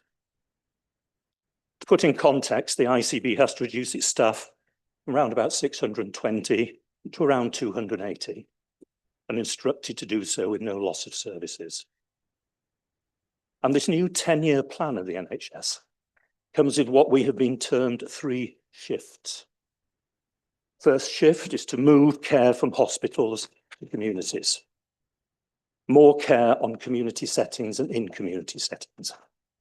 More services in GP clinics, pharmacies, and local authority buildings. And the second shift is to shift from analog to digital. The NHS has been long dependent on pages and paper, slow computers and outdated software. It has poor retention of staff as a result, and the NHS has been slow and uneven in adopting the new technology.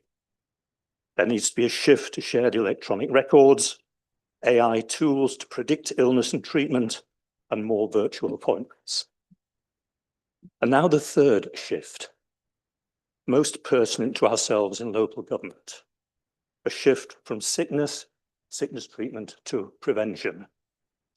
Our public health teams have long worked in the areas of smoking, obesity, mental health. However, in my eyes, we can and must go much further. Local government has so much influence on all the so-called wider determinants of health. As elected members, we can influence early years, education, leisure, housing, digital inclusion, economic development. I was once explained to me that for somebody to be content in life, they need a job, a roof over their head, and a friend. In this new NHS plan is a vision for integrated community-based care through neighbourhood health services. This is the focus of my motion today.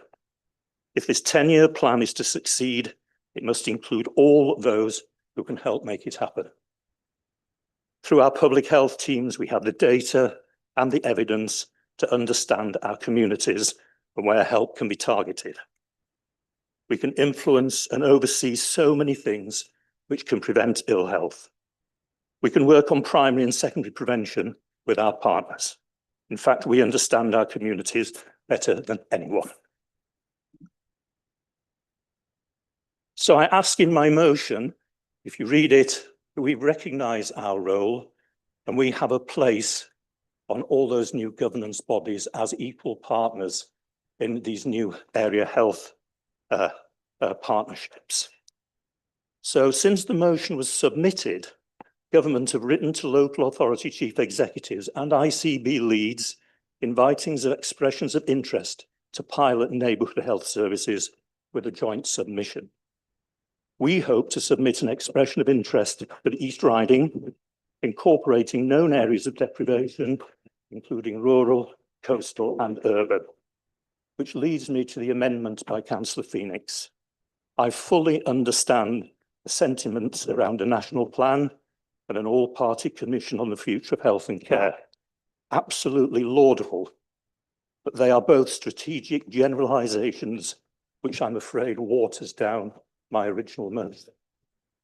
My intention is to focus on the here and now and position the East Riding at the front of the pack, willing to show our track record and intent in partnership working and build on the work we have already achieved.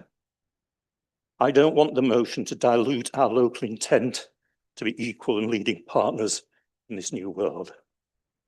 The NH changes are the only game in town and the game in town, and we must work with the government to make sure that we make the most of them, because we have the track record and ability cross-party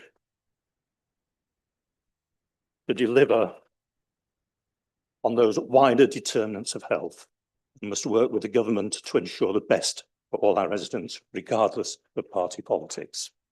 We can work together with partners to really make a difference. Supporting this local focus will help establish our will to be a national pilot. So please leave the amendments and additional resolutions for a separate debate another day. And I hope you will support my motion. Thank you all. Thank you. Second, Councillor Aitken, please.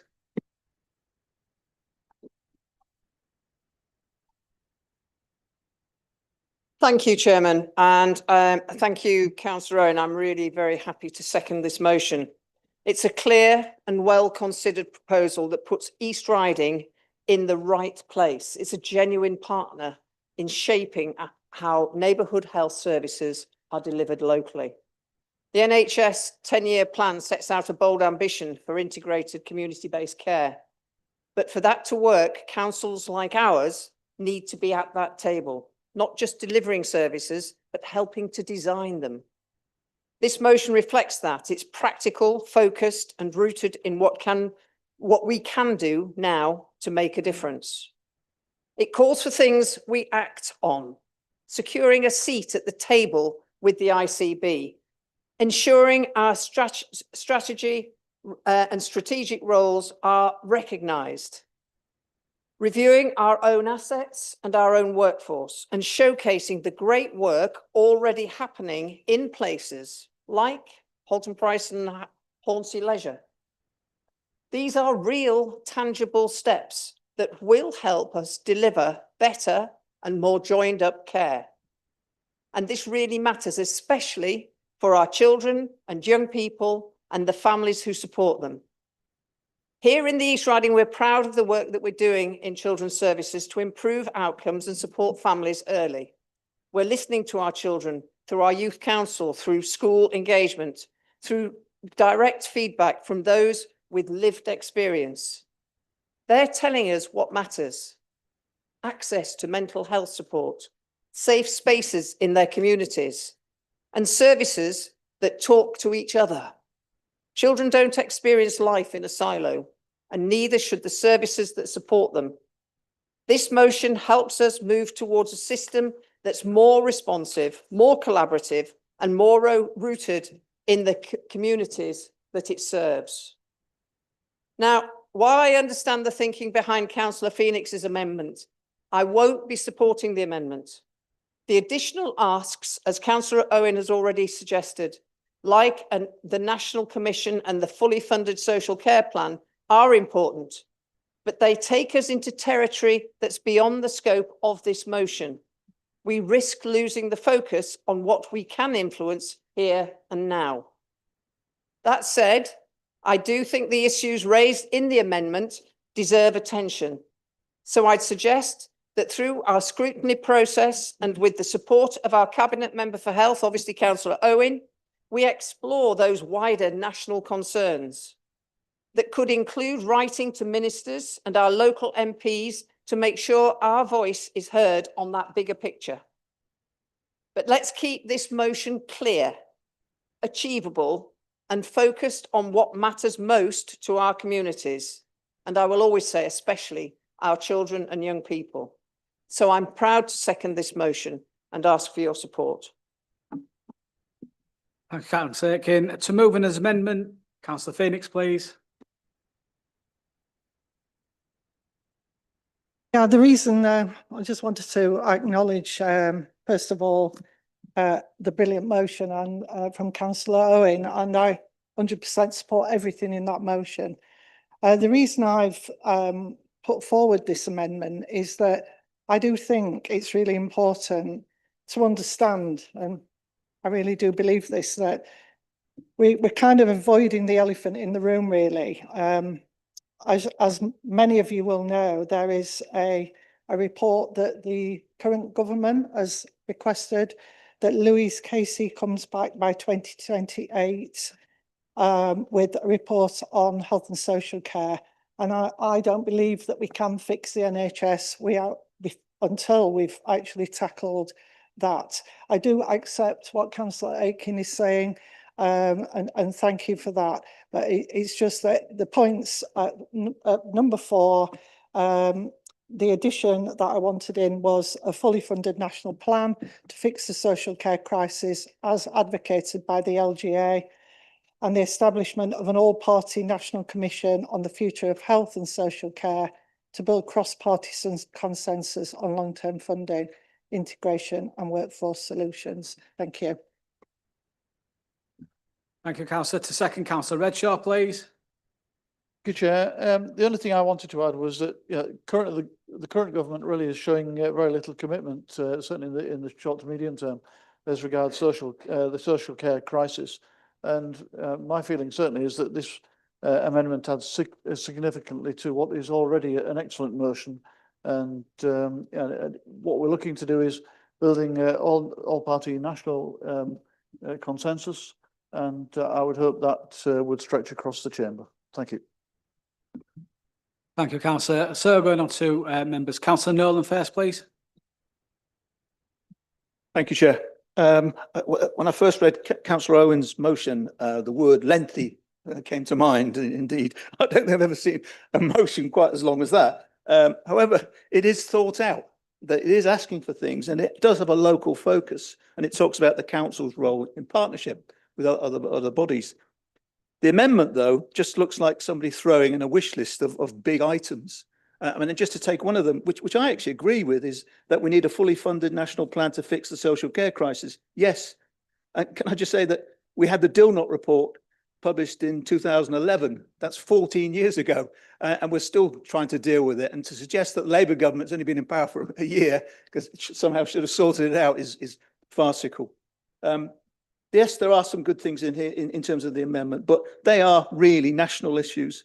And it just feels like a sort of a Christmas tree of things just bunged together, and it's sort of staggering around like a zombie. Whereas the original motion, at least, was focused on the local issues. So for the reasons that have been brought in by Jonathan and Victoria, I think the amendment just dilutes the local focus of the motion. And I don't think it's necessary. So I wouldn't be voting for the amendment, but I will be supporting the motion.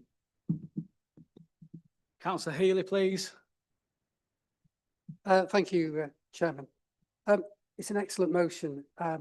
This isn't an attempt to dilute the motion.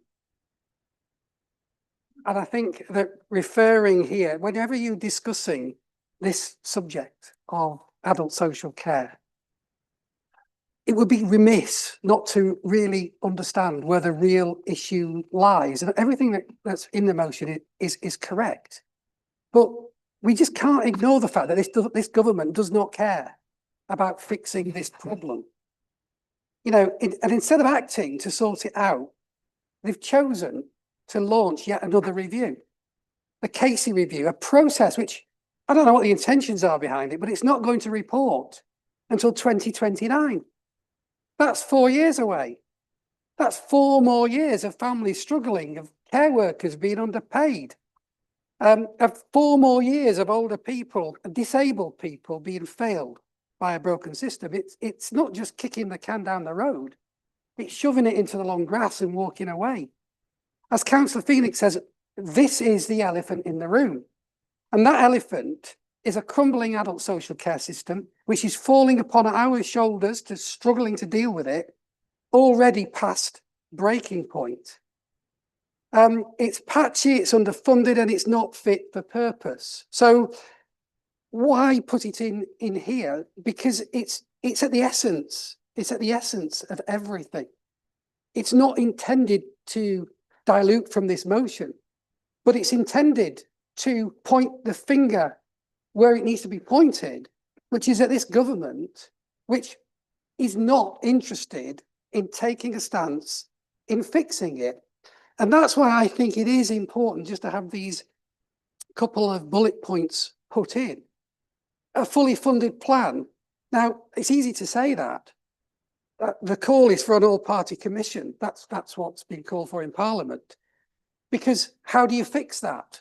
Something's got to give. I mean, I would personally favour free care for the elderly at the point of delivery for everybody without having to sell their homes, as it happens in Scotland. It's easy to say that. How do you pay for it? Well, that's why parties need to get their heads together to work it out. This government's just not interested in getting its head around it. It's kicking it down the road. I would have thought that the Conservative group would want to point the finger of blame at the Labour government, which is where it really should be pointed. So that's the reason for the amendment, not in any way to detract from Councillor Owen's motion. And indeed, I think last time Councillor Owen brought a similar motion to this council, he did graciously accept the amendment at that time, which was calling for an all-party commission. So I think this just enhances something that's already very strong. And that's the reason. There's no other intent behind it other than to really highlight where we think the issue is and where the elephant of the room really does need to be addressed. Thank you, Mr. Chairman. Thank you, Councillor. Councillor Stell, please. Thank you, Chair. We can all agree that neighbourhood health services are a step in the right direction, bringing care closer to communities, integrating services and making better use of local hubs. And that's what residents want, and it's what our health and care system needs. And I support the excellent motion from Councillor Owen. Colleagues have talked about you can't ignore the elephant in the room. Well, how about the elephant in the waiting room? You simply can't talk about the neighbourhood health and not talk about social care, because they are two sides of the same coin. Every delayed care package, every unsupported carer, every shortage of social workers and home carers spills over into the NHS, filling hospital beds, clogging up urgent care and undermining exactly the kind of neighbourhood-based care this motion and this plan aspires to deliver. Let's not forget, social care is a local service. It's delivered by local councils, not run by our staff, and it's funded through our budgets. If neighbourhood health services are truly local, integrated care, then social care has to be right at the heart of it, not left out, as was in the government's plan and also as was in this motion. That's why our amendment strengthens the motion. Others have talked about it being watered down. Absolutely not at all. Again, you cannot talk about integrated neighbourhood health services without referencing social care. And I would have thought that cabinet member would have wanted us to actually ask for more funding for this from government, because it would only strengthen our own budget. As we know, adult social care is a strain on our council's budget, and that's where a lot of our problems are coming from. By demanding that national government backs these neighbourhood health reforms with a fully funded and long-term social care plan, it also calls for all party national commission to build a shared, lasting solution for both health and social care, and they're working hand in hand. Here in the East Riding, we already show how this can work with our public health teams, social care services, and community hubs providing the value of integration. But that only works if councils are treated as equal partners, as is mentioned in the motion and in Councillor Owen's speech, and given the resources to play their part. Chair, you cannot fix the NHS if you don't fix social care, and you cannot talk about neighbourhood health without talking about local councils that deliver so much of the care in our communities. And this amendment makes that clear, and I'd urge you all to support the amendment. Thank you, Chair. Thank you, Councillor. Councillor Boynton, please. Thank you, Chair. To be fair, Councillor Estelle's probably said a lot of my points actually, but do forgive me, I've got to talk national politics for a very short time before I come to the local, because that's how it trickles down to us. Unfortunately, the 10-year plan for me, it's just a rehash of plans that we've seen for the past 20 odd years. Care in the community, if you get your phones out now and Google it, that was 1960, care in the community was there. Yet in the 10-year plan now, it's raised like this brilliant idea. We've heard it all before. That's not to say they're not admirable. I do think they are, and I do think we should support it, Councillor Owen. My frustrations are, we've heard it all before. We hear that things aren't moving forwards, and I get all the frustrations. I think for me, what the local council can do is, within its health and wellbeing scrutiny committee, is a lot of these points can be picked up there as well. That integration of health and social care services, there are a number, but it's not across our patch. So the Health and Wellbeing Scrutiny Committee can really hold this 10-year plan to account, i.e. locally within us. Like a lot of my colleagues have said, I will be supporting the motion.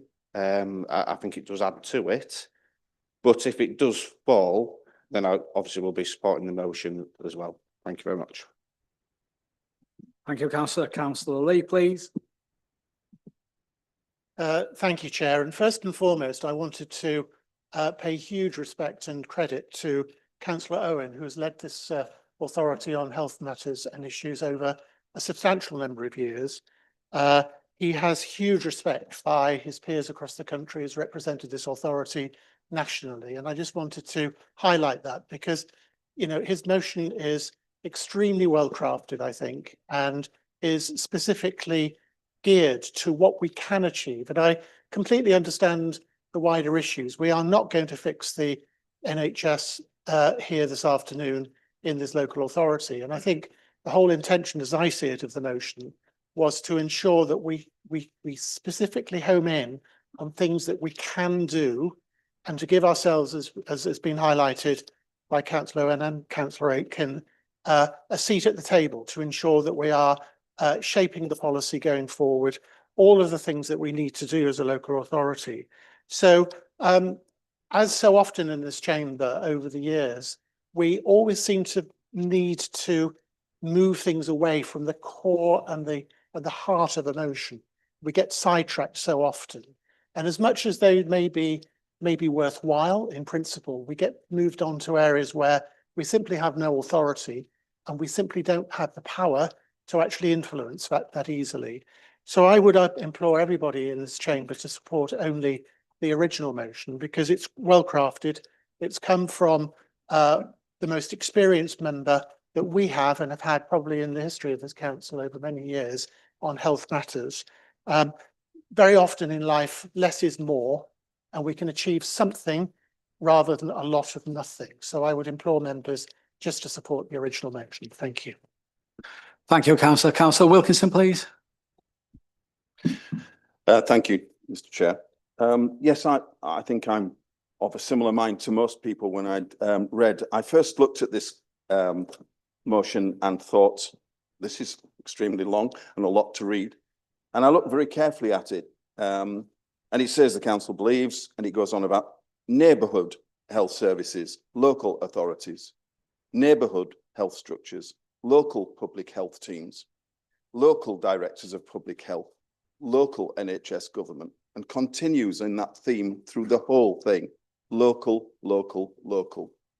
And we need to fix our gaze on ensuring that we do, as the motion is trying to achieve, get an equal seat on those areas. And whilst I fully accept that the amendment has grand ideas, and so do I. I think I want world peace. I think this council should write to the United Nations and insist that we have world peace, because that's good for everybody. So writing to the government demanding that we have a fully funded national plan to fix social care isn't exactly going to rock their boat, let's be clear. And establishing an all-party national commission, they're going to look and say, who's these riding to demand what we do? However, when we're pointing about having an equal seat on all of these local areas, which is vitally important for us, and we can fix their gaze on that, that's where we should be doing it. And therefore, I'm sorry, I can't support the amendment. However, if in the future you wish to bring this back as a different motion, those 2 points, that's fine.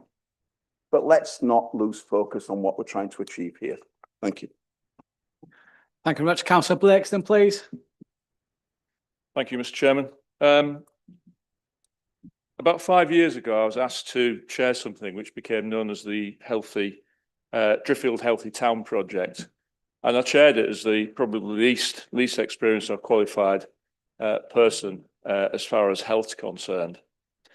But what we did was we brought together local stakeholders from across the health provision network, including social prescribing, and more kind of stakeholders and professionals from the NHS than I actually knew existed. We took a data-led approach to the health issues in Driffield and rural, and it amazed me the data that was available that signposted towards health issues in our area. So, Mr. Chairman, a few weeks ago, we agreed to pull together some initiatives that are happening, and we have actually formed a neighbourhood health partnership. And I believe that by taking that very local approach to the causes of health, the root causes of health, and working with the local police, working with the local schools, working with young person provision through youth services and so on, as well as healthcare professionals, we can actually make a difference. So I'm really welcome the motion brought by Councillor Owen, and I will be supporting it. Thank you. Thank you very much. Councillor Walker, please. Thank you, Mr. Chairman. And this certainly is a time of change for the NHS. And I'm very pleased that we get a moment to consider this new definition of NHS being neighbourhood health services. In this, Councillor Owen is absolutely right to press for real involvement for local authorities. In any change, we really need to value what is being offered and to look very carefully at what is being removed. Enhanced cooperation, accountability, and strong scrutiny are not just desirable here, they are absolutely vital. If anyone is in any doubt whatsoever of the importance of good governance and scrutiny with teeth, I would refer them to the next agenda item concerning the privatised Yorkshire Water. And how is that going, would you say? Mr. Chairman, we should note with regret the removal of Health Watch, an independent service which has been wonderfully effective as a barometer of feedback from the sharp end. This should set alarm bells ringing. It makes the case for bolstering and not reducing accountability and scrutiny. I shall be supporting this motion, and I ask, in the summing up, please may there be reference to, and any news of any update, to health improvement plans and any pilot initiatives in the region. And I had forgot to mention the amendment, which it is clearly nonsense to talk about the NHS as the only health provider when we know as a local authority the massive work that this authority does in social care. It is normal to describe them in the same breath as health and social care. However, in this instance, I believe that the value of the original motion outweighs the additions, which I agree will tend to defocus. It certainly doesn't stop a second motion coming before this council to address those issues. And I would hope that, and I know that, the cabinet member for health will be looking very carefully at social. The motion as it stands is something we can do now. I'll be supporting that. Thank you, Mr. Chairman. Thank you, Councillor. Councillor Meredith, please. Thank you, Mr. Chairman. Now, the motion has been described as great by everyone who wants to see it amended. So just let that sink in for a second. I can actually see why there are calls to ask for the government to act, but I'm not sure why such vigour should be taken seriously. After all, those advocating so passionately that the amendment is necessary didn't actually bother to bring a motion on this subject in the first place. They only seem to care when somebody else brought it up, and therefore it only matters if somebody else is getting credit, can be my only conclusion. And I'd also add, Mr. Chairman, that we're not spiteful. We don't need to attack Labour, as Councillor Healy suggested, just for the lols. We're councillors, not MPs, and we should be focusing on the local, on the delivery of local services for local people, which is exactly what this motion does. If others in the room want to address the national picture, then be my guest. You have my full support, but not at the expense of this motion. Go run for Parliament, but don't jump on a bandwagon and in doing so drag it into a quagmire. Now, the amendment process is a crucial one, and it's there to see proposals altered and enhanced. But this attempt to amend undermines the core principle of the motion, Mr. Chairman. It drags the purpose into obscurity.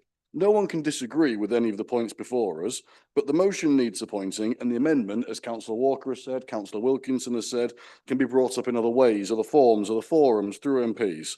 So please do support the motion, and not the attempt to take ownership of it that has more spirit than sense. Thank you, Councillor. As no more members want to speak, I now call on Councillor Phoenix for her right of reply before we vote on the amendment. And so it closes the debate. Thank you. Yeah, obviously, I'm very disappointed that people have seen this as an attempt to actually dilute the motion when I obviously feel it enhanced it. I know I will agree to disagree. So I'd like to close that debate. Thank you.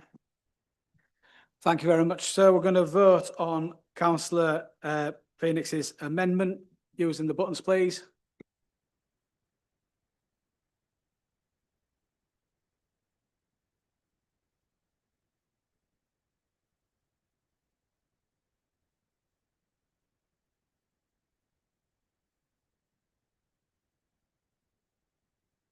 Yeah, that verse is lost. So now we're going to move on to Councillor Owen to close the debate, and then we can vote on the substantive motion, please. Can I first of all thank Councillor Phoenix for approaching me before the meeting started to say, you know, this wasn't an attempt to sort of have a go at my motion in any shape whatsoever. And I thank you for for coming and discussing that with me. I firmly believe, actually, there is no intention to dilute my motion in the amendment that was put forward. But I think it's more the perception of anybody else reading that. And in this modern world of AI, if down in, government headquarters, they're sticking something through an AI machine, as long as it kicks out local, blah, blah, blah, blah, blah, when bids go in, great. As soon as it goes on to national discussions, it probably gets thrown in the bin or may get thrown in the bin in simplistic terms. And Councillor Walker's point, happy to come back with whatever our health improvement plans are at the moment. Take on board your comments on Health Watch. I think these changes, this plan only came out in July from the NHS. I think particularly at scrutiny and in this chain, but there is going to be an awful lot to debate in the months and years to come over that relationship between social care and the NHS. So thank you for those that are going to support this motion, and thank you for the debate, which I found very useful. Thank you. Thank you, Chair. Thank you, councillor. I will now take the vote on the substantive motion, please. On the vote. Thank you.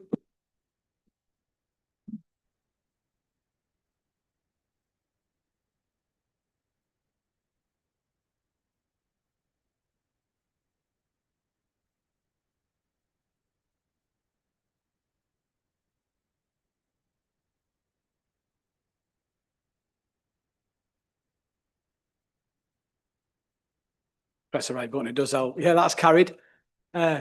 Councillors, it's time for a break. Please be back by past. Thank you.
No, so motion number 9, councillor Sean McMasters, please. Thank you, Chair. Across Yorkshire in recent weeks, households have been instructed not to use their hosepipes by their provider, Yorkshire Water. A ban, we are told by Yorkshire Water's chief executive, could last until the winter. A ban imposed while water continues to leak by the hour. In October 2024, the Environment Agency reported that 21% of Yorkshire Water supplies were lost due to leakage, which is higher than the national average of 19%. Not to mention the many thousands of hours of sewage spills into our waterways. We've seen no major upgrades in vital infrastructure, no new large-scale reservoirs being constructed over the last 30 years, and on top of this, residents are made to pay for substandard service. Yorkshire Water must be held accountable for their actions. This motion therefore requests that the council resolve to write to Yorkshire Water and ask why the county must have a hosepipe ban imposed on it, despite an aquifer supplying plenty of water. Why have Yorkshire Water engaged in 200,000 hours of dumping untreated sewage last year, and why they have not taken greater steps have not been taken to resolve this ongoing unsatisfactory and unsafe situation. Now, I'd just like to address the data printed on the original motion, as it is incorrect. We found this out after the motion's publication. The figure of 200,000 refers to the number of occasions relating to spills and not the number of hours. We endeavoured to correct this change and then change it to 86,906 hours, which reflects Yorkshire Water's own data. But at that point, it was too late to update the motion itself. However, having discussed it with Councillor Redshaw, who contacted me last week to discuss the figures, he kindly demonstrated that he has done some extensive research on this matter and corrected the figures, which are highlighted in the amendment. Now, this section of the amendment I am willing to accept into the main body of the motion, so the data on spills is correct, but I'm sure we'll get onto that shortly. Thirdly, why have shareholders received the highest ever dividends last year despite the above points? And number 4, why have bills gone up by 30% despite no measurable improvement in service? Finally, we ask that this council resolve to write to the relevant minister to ask what measures the government will be taking to address the above points, all of which are unacceptable, in need of redress, and something the government should be legislating to prevent. Now, after the motion was published, we have now learned that an independent review has now been published, and the government will be scrapping the current regulator, Ofwat, and replacing it with a more powerful regulator, as well as implementing stronger environmental regulations, consumer protections, and tightening up oversight of water companies. All of these are, of course, welcome changes. Our residents are paying higher bills for a lower quality service, and this is just not acceptable. They deserve better, and Yorkshire Water need to work harder to resolve the issues with their failing infrastructure and service. Now, if I might just address the amendment, as stated previously, I'm willing to accept the correct data on spillages at point 2 of the amendment, as this is important. But I'm afraid that is where my support for the amendment ends. And as it is an important topic, I hope that we can reach a compromise. Thank you, Chair. Thank you, Councillor. Second, Councillor Meredith, please. Thank you, Mr. Chairman. And I would like to thank Councillor McMaster as well for detailing why this motion is here today and why it is so important. I would also like to congratulate him on his clairvoyance and for bringing this forward before the government's announcement that he mentioned regarding new regulatory bodies. I hope these bodies will have teeth, and I'll be proposing that we send Councillor McMaster down to Westminster to tell them how it should be done if we find ourselves repeating today's message. But on to the motion. We have before us 3 choices, members. Choice number 1. If you don't object to our watercourses being polluted, to our pockets being emptied, and to a provider failing to provide, unless you count dividends, that is, then please vote against this motion. If you are happy for utilities to be provided by the unaccountable and for liberties to be taken with basic liberties like water provision, then please vote against this motion.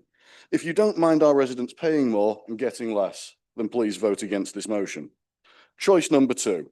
If these things that I've just listed irk you as they do me, like trying to usurp a motion in a vain attempt to claim credit, for example, then please support the motion and the incorporation of the points raised by Councillor McMaster regarding spill data. Choice number 3. If you have no understanding of basic economics and believe for even half a heartbeat that government will happily spend a cool 100 bill nationalising water companies, then please feel free to support the amendments. But even Rachel from Accounts would balk at this. Baroness Hayman, a Labour peer, stated in September last year that the cost of nationalising water companies would come to an estimated £99 billion. And so I doubt there will be any appetite for this. In fact, I know there won't, because government then stated that they would not nationalise water providers. And of course, we've not even mentioned other utilities. Why talk about just water and nationalisation when there's electric, gas, all sorts of other things?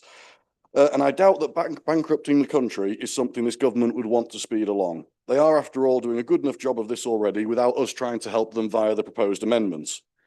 So please think carefully before you decide.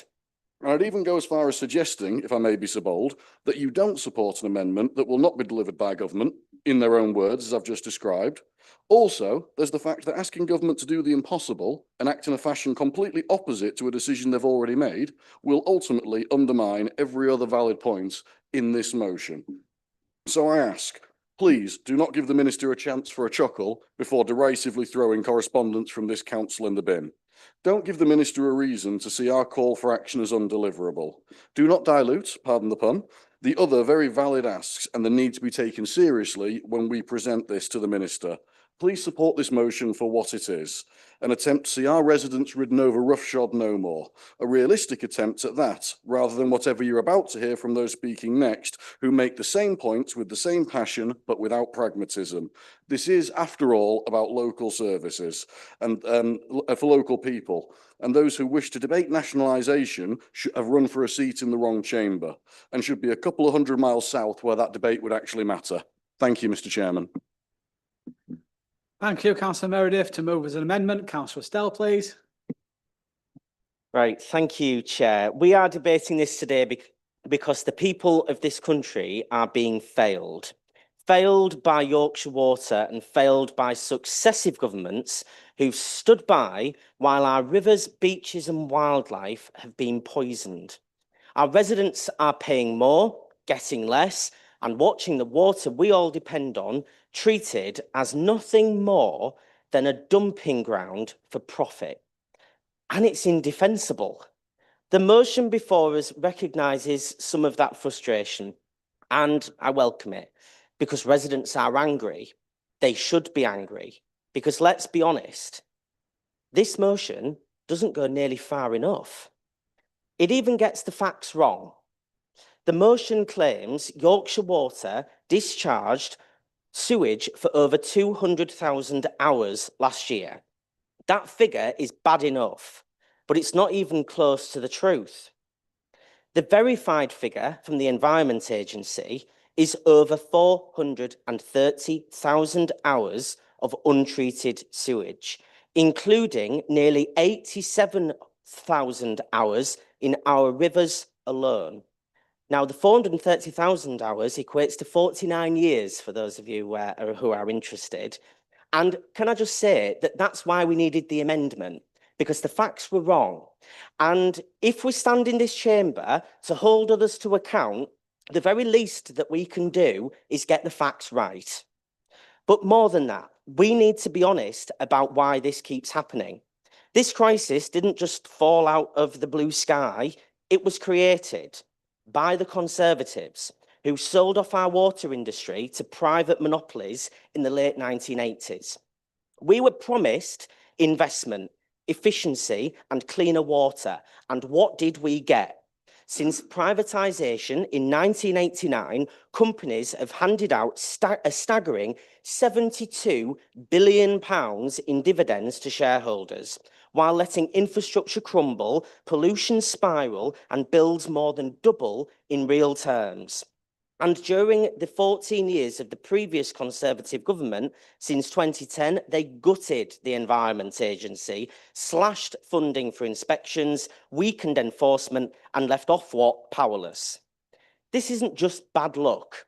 This is the inevitable result of political choices to put profit before people, to protect shareholders over swimmers, nature, and communities. And Labour, well, they criticised the scale of the pollution, rightly so, but when it came to a vote in Parliament last year to ban bonuses for water bosses until they cleaned up their act, they abstained.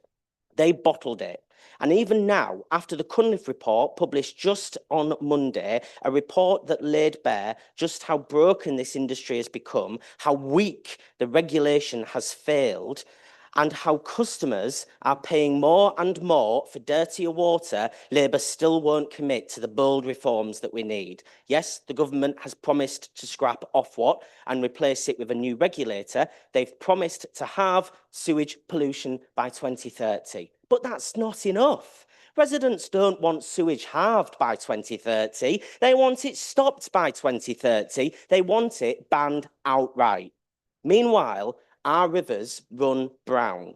Our residents have had enough. They've had enough of filthy sewage ruining our rivers and beaches, while water bosses get richer and bills keep rising. It's obscene and it has to stop. That's why I've tabled this amendment. It keeps the basic asks of the motion, but corrects the facts, strengthens the language and matches the scale of the problem with the scale of the solution. We asked Yorkshire Water why they imposed a hosepipe ban, despite aquifers being full, and what they're doing to make their infrastructure climate-proof. Why they dumped sewage for over 430,000 hours, and what they're going to stop. How they justify record dividends and 30% bill hikes while services continue to deteriorate. And we also tell the Secretary of State that it's time to act where both parties have failed for too long, to create a regulator with real teeth, with the power to hold executives personally accountable for their failure. A ban on bonuses until the pollution and leaks stop, and set out a plan to transform water companies into public benefit entities, not back into public ownership as what has been previously sought out. It's a slightly different mechanism and it wouldn't cost the figures that have been quoted. And why? Because water is a basic human right, not a cash cow for private greed. Chair, this isn't about point scoring. This is about whose side we're on. The Wild West of water companies putting profit before people has gone on long enough. Residents are sick of the sewage on their beaches and bosses pocketing bonuses whilst they put a hosepipe ban on people wanting to cool down in the summer and water their gardens. They're sick of bills going up while standards collapse, and they're sick of being told to wait. We can't undo all the damage done, but we can demand better, and we must. We must be clear about where we stand. We must show whose side we're on, the people's or the profiteers. This amendment does that. It shows we understand the anger out there. It shows we're willing to tell the truth about why this is happening. It shows we're willing to demand better, not just for our residents, but for the rivers, the beaches, and the wildlife we all share this country with. So let's stand up, let's send a message. Enough is enough. Thank you, Chair. Thank you, Councillor Stell. To second, Councillor Redshaw, please. While I support the sentiments expressed in the motion, the narrative really has moved on significantly, with the Independent Water Commission and the government finally taking on board something that the Lib Dems have been advocating for some years, abolishing Ofwat and establishing a new regulator that also actually incorporates the water responsibilities of the Environment Agency and the Drinking Water Inspectorate. So, to Yorkshire Water, for the last 2 years at Environment and Regeneration, Yorkshire Water have been telling this council that they're targeting a 20% reduction of overall charges from the Yorkshire Water network based on their 2021 data. Remember that, 2021. So I've trawled through all the outflow data for every single outflow unit across whole and East Yorkshire, as provided by the Environment Agency, covering over 150 locations, providing analysis 2021 through to 2024. Spills across Hull and East Yorkshire were up 17% in 2022-23, a feat further repeated in 23-24. So, however, the number of hours is an even worse story as regards our region. Spillage hours were up 70% in 22-23, but were up a whopping 100% in 23-24, totaling around about 7,000 hours. So the hours of spillages doubled in 23-24 across Hull and East Riding as compared to Yorkshire Water's own 2021 base data, despite comparable rainfall of 989 millimetres and 964 millimetres across the 2 years.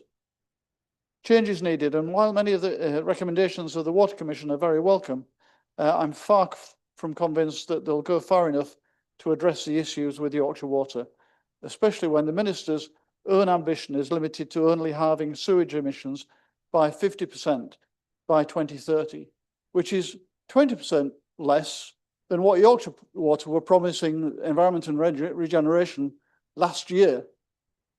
As for Yorkshire Water, they've again moved the goalposts, and they now seem to be using 2023 as the new base data, a year of excessive rainfall, nearly 1193 millimetres, and record discharges of 526,000 hours, as compared to the previous comparable 2021 data of just 406,000 hours. We as a council should not be so easily fooled. So at the very least, we should be looking at a total ban on outflows into bathing waters by 2030 and convert the water companies into, as the amendment suggests, public benefit companies. Now, there seems to be some confusion in the chamber as to what public benefit companies are, and 100% for certain it is not nationalisation. Water companies, as public benefit companies, would be restructured so that their primary purpose would be to deliver clean, safe and environmentally sustainable water services rather than deliver profits.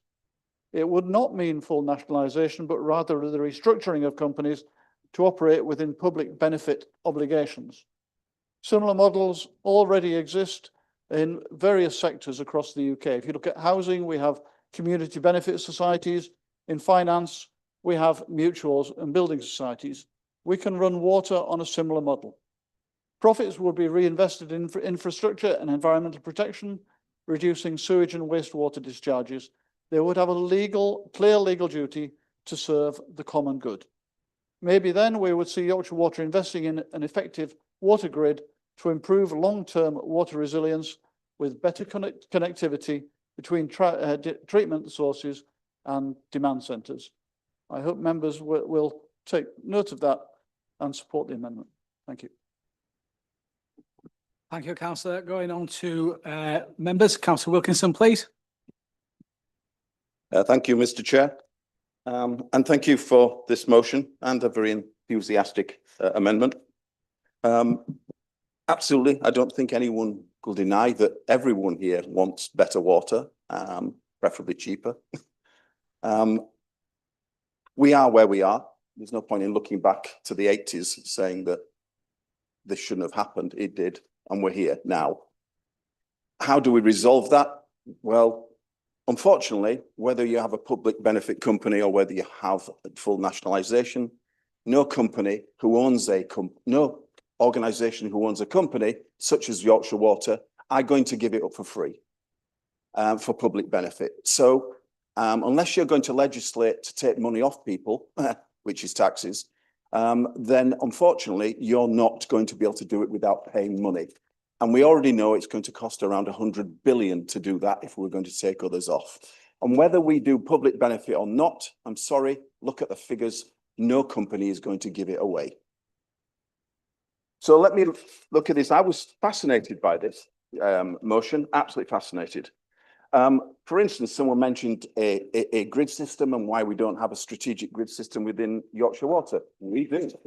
There are 31,500 kilometres of pipeline systems engaged for a strategic grid.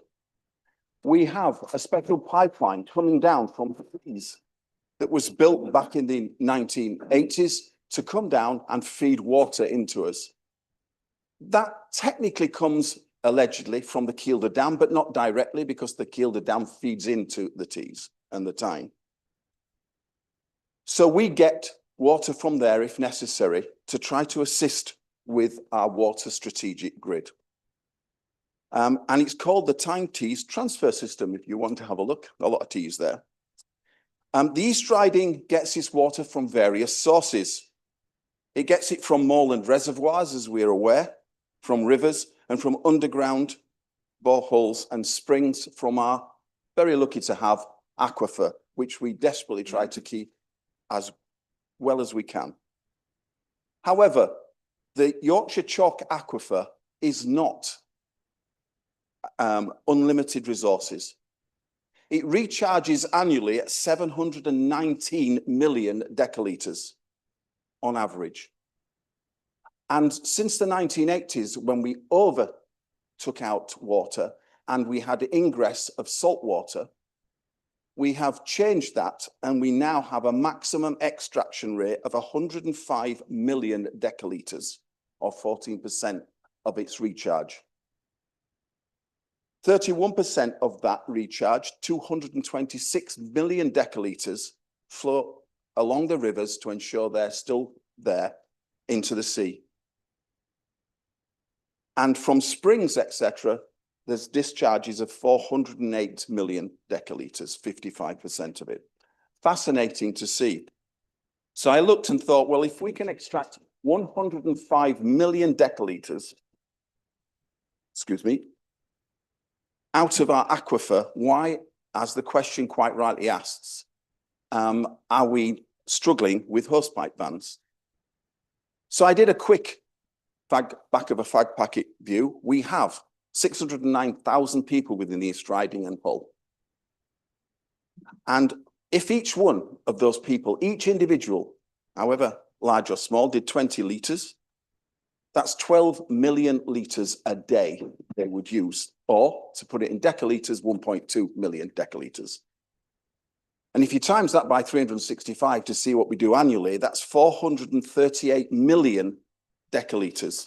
Let me remind you how much we can extract, 105 million.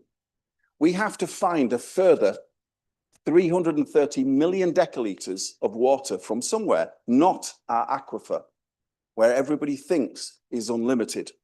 And we get that from the same places as everybody else does, from rivers and from our little reservoirs that we haven't invested in, as quite rightly people have said on sides.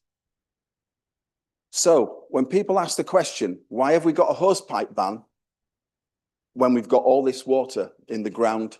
That's why we don't have enough. And that's so we don't have a problem. Absolutely, but I'm fascinated with figures. So currently, just to answer the final question, is we were talking about CEOs, and we should, within this amendment, ban CEOs from having bonuses if they're going to not provide what they should do. Well, currently, the following water companies are banned from giving their CEOs and their CFOs bonuses: Thames, Anglian, Wessex, United Utilities, and Southern Water, as well as Yorkshire Water. So actually, we don't need to ask them to ban it. They already are banned. And they can't give their bonuses to either their CEO or their CFOs. So if we look at the actual... Councillor Wilkinson, you've run out of time. I do apologise then. No worries, thank you. But thank you very much indeed for listening to my fascinating little ditty on how many decalitres we have. And I will be taking questions later about... It was thrilling. Councillor Bibb, please. Thank you, Chair. I fully support this excellent motion, but I cannot support the amendment, primarily down to the last point. A plan to transform water companies into public benefit entities, which, despite what's been said, is really just a flowery way of calling for nationalisation. I have three questions. How much will it cost? Who will pay? And what will be the outcome? So just after a little bit of research, I found out that that initial question was asked to Parliament in September 2024. And based on Ofwat's regulatory capital value, it's estimated that the cost will be £99 billion. That's £3,400 for every household in the United Kingdom. And who would pay? Well, clearly the taxpayer. Even this government wouldn't commit to another £100 billion worth of borrowing, with current levels currently out of control. And what will be the outcome? Well, let's just say nationalised industries aren't exactly known for their efficiency and value for money. But without a crystal ball, it's difficult to say whether services would improve. But the taxpayer will be saddled with the cost of long-term infrastructure investments, which is estimated at another 100 billion over the next 25 years. And this may be possible in times of prosperity and high economic growth. But with our current government policy fueling economic stagnation, increased unemployment, increased inflation and higher borrowing costs, this is simply not an option. So I will be supporting Councillor Masters' excellent original motion, but will not support this ill thought out amendment. Thank you, Councillor Bibb. Councillor Norman, please. Thank you, Chairman. First thing to say is, as it's already been stated, is that Yorkshire Water do come to scrutiny each year and try and explain their performance. They are due to attend Environment and Regen in October. Last year, we asked very similar questions to those posed by this motion, and we will do so again. We will hold them to account. The water industry business model is such that every 5 years, they put together an investment plan to achieve ever more stringent requirements on standards, and this is then approved by Ofwat. This includes their capital investment programme and charging basis, as well as the payments of dividends to keep their investors happy, and in order to keep their top executives, so they say, they need to pay massive salaries and bonuses. So that's how it should work at present. I would argue, however, this model, which has been tried for over 35 years, is no longer fit for purpose, and that it is time that the plug was pulled on the water industry and was brought back into public ownership. This model is not fair for the major stakeholders, the residents who continually face ever-increasing prices and poor performance. Even on Saturday night after a very dry summer, when the storm tanks and attenuation tanks must have been virtually empty, the storm overflows still reacted and activated in Bridlington, pumping sewage and wastewater out into the seas and rivers. This is totally unacceptable and risks any improvement in the grading of our bathing waters and beaches and rivers. The regulators have lost their teeth, and changing the regulatory framework will only be like rearranging the deck chairs on the Titanic. Indeed, the government deliberately left out the option of public ownership from the Cunliffe report, even though this was the only real way to ensure investment and to achieve the required environmental improvements. The major stakeholders, like residents and businesses, don't really have any say in what Yorkshire Water do. Even when they come to scrutiny, we can only ask questions and cannot insist on any additional work. Nationalisation may cost the taxpayer a large sum of money initially, but the possible benefits will severely outweigh the costs. So, Chair, whilst I do support this motion and the amendment by Councillor Estelle, I don't think either go quite far enough, and I would call for point 3 to be amended to a plan to bring water companies back into public ownership. Given the costs needed to invest in the water industry, in their assets, in their infrastructure, all of the industry really is bankrupt. So to bring it back into public ownership really would be very cheap. Thank you, Chair. Have you got a seconder for that? Yes, you have.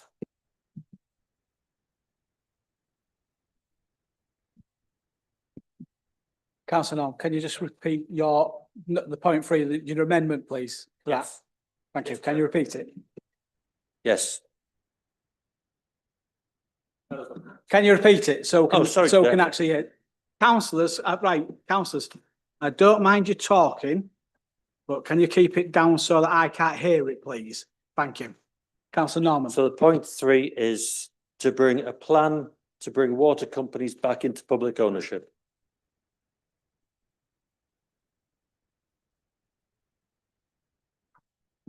You want that removing or adding? Changing from Councillor Estelle's current point 3.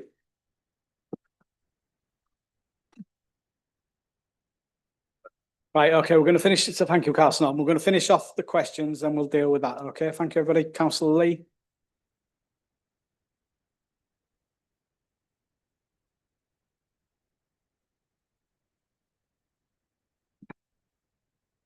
Thank you, Chair.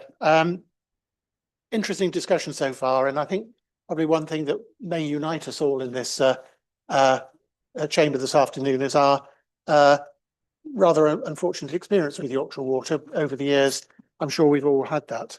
As a Conservative, I am a person who actually thinks that private companies operate better than public ones.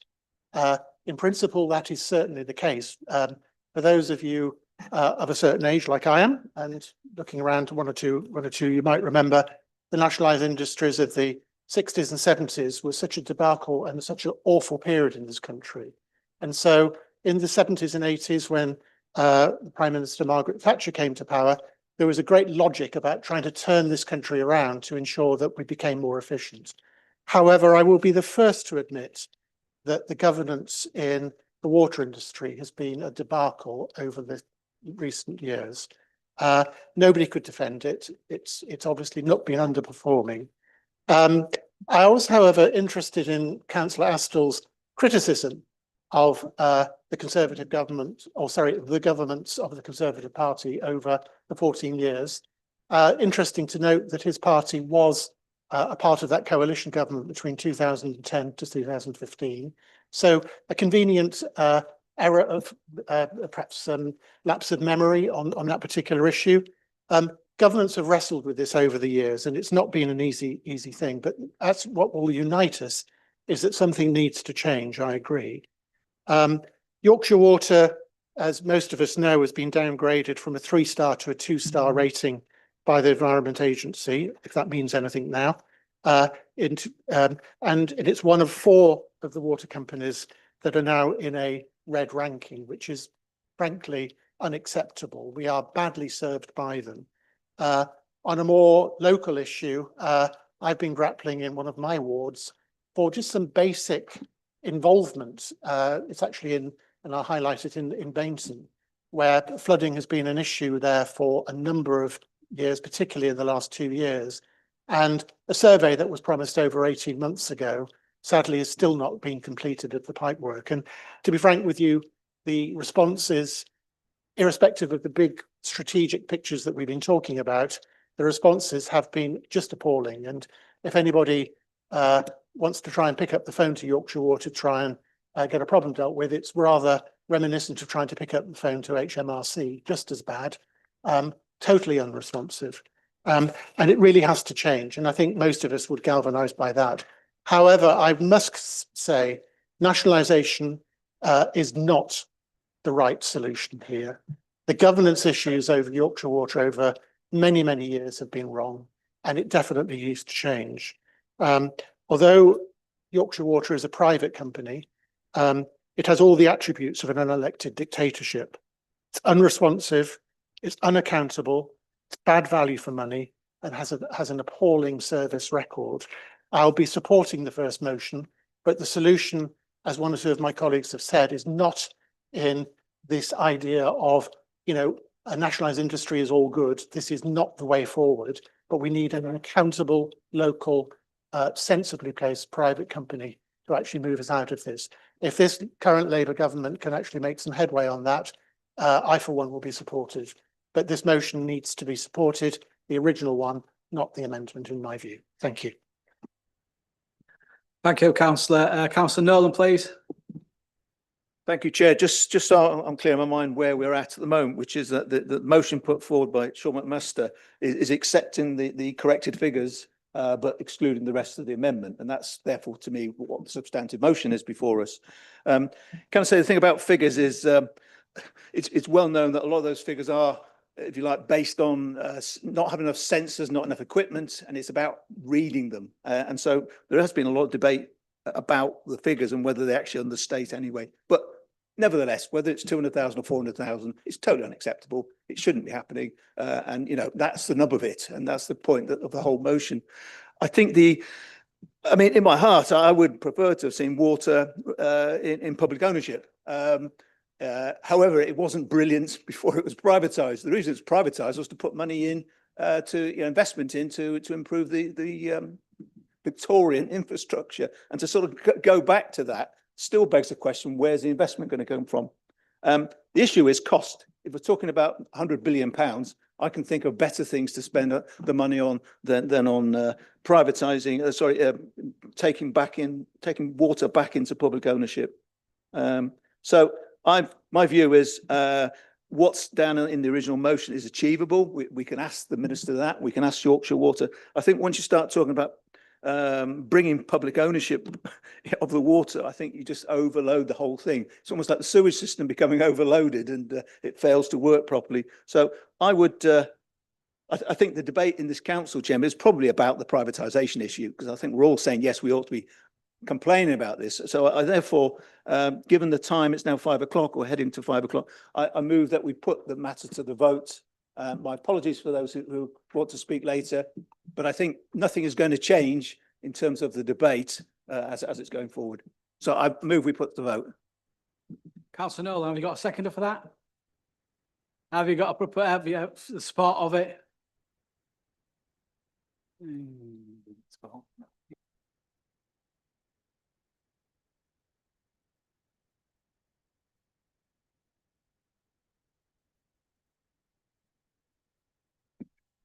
Right, councillors, please bear with us. So now we need to vote on whether we bring it to the vote. You know what I mean, don't you? All right, green, red, blue.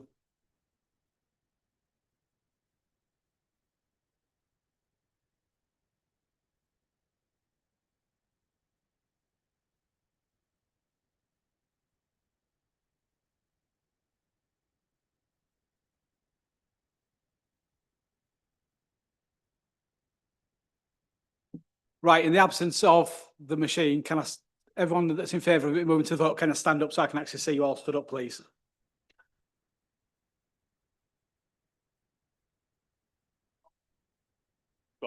If you could just keep stood up while we just take photos, please. Thank you. Oh, I'm stood up, sorry. So stood up as well. So that's carried, so we go straight. Right, so that's carried. So we're going to go straight to the vote on. So Councillor Norman's. Yeah, so Councillor Norman's paragraph 3. Yeah. Councillor Estelle, are you all right with him changing that to yours? No, Chair.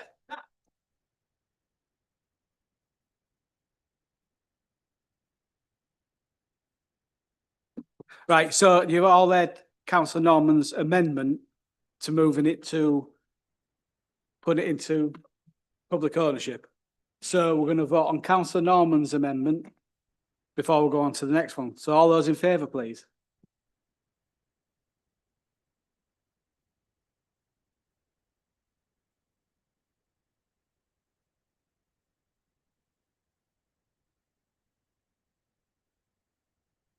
Again, it's not on, so all those in favour of Councillor Norman's amendment that we ask it to go into public ownership. Oh, Councillor Walker. Oh yeah, right now I'd like to see you stood up, please, because obviously the machine's down. So if you're in favour of Councillor Norman's, please stand up. Against, please. Okay, thank you. If you now all of those against, please stand up. Right, so that's not happened then. Right then. Right, Councillor Estelle, can you close yours, please, before we go to your vote?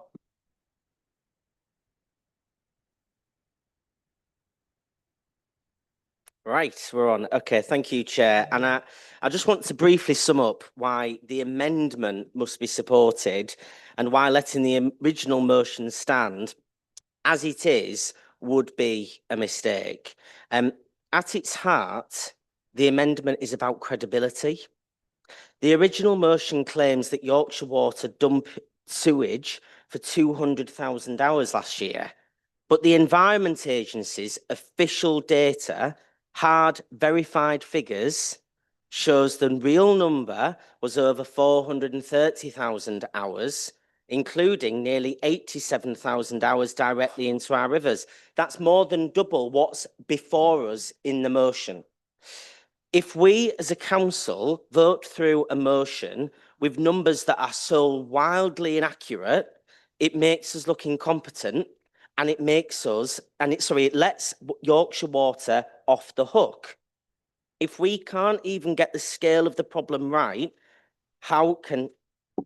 A point of order has been brought by Councillor Coltis. Thank you, Chairman. please. The point of order is that we're not discussing that figure anymore because Councillor McMaster already accepted the renewed figure into his substantive motion. So that's not even up for debate anymore, Chairman. I'd like to follow up with another point of order in that how can part of the motion be accepted but not all of it? Sorry, but you can't accept part of an amendment into your motion. It's got to be all of the amendment. Right, councillors, sit down, please. Chief Exec, please. Okay, so where we are, the original motion, the promoter has accepted the figures that were put into the amendment. So we're now with you, Councillor Astle, closing your amendment before a vote. And then we move on to the substantive motion, which may be yours if it is supported, or it may be Councillor McMaster's with the amended figures if it isn't. So if you could finish off, please.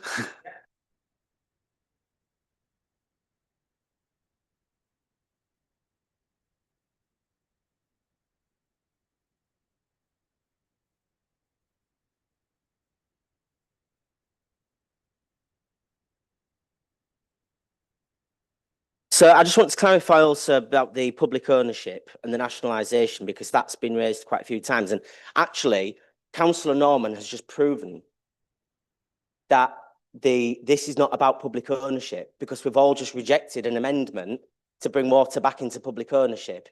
It's about a public entity company. And let me be clear, this isn't about bringing companies back into public ownership for the sake of it. It's, you know, private companies can and often do operate better. But the question here is, where is the competition? Water in this country is a monopoly.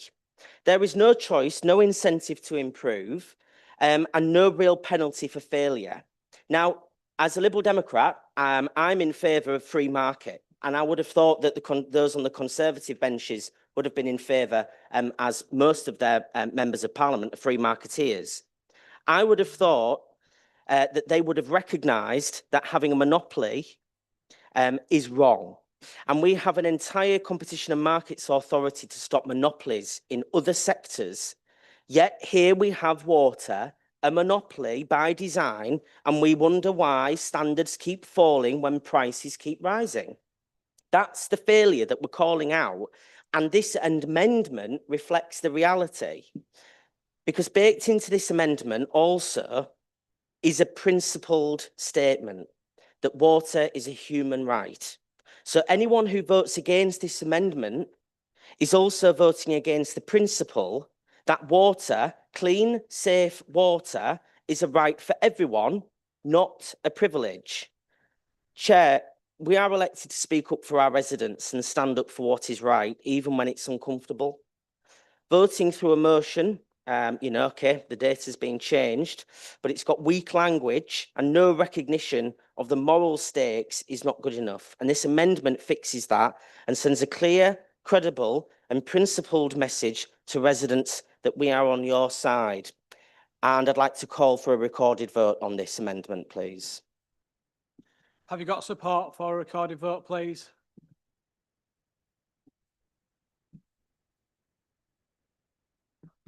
Just keep stood up while we just... oh, no, he's got it, yeah. Yep, sit down, please. You can have a recorded vote.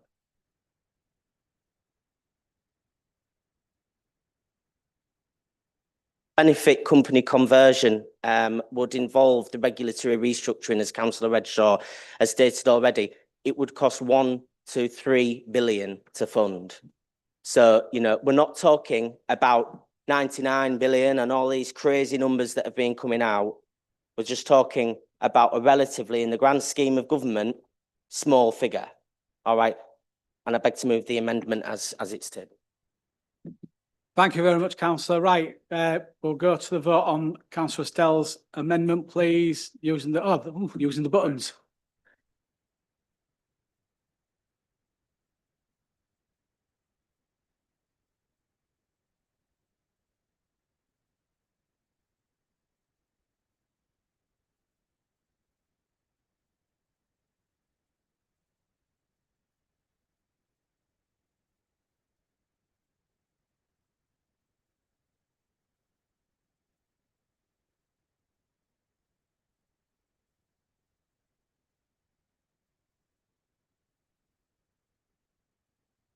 So thank you. That has fallen. So now we're going to go to Councillor Sean McMasters to close this debate, please.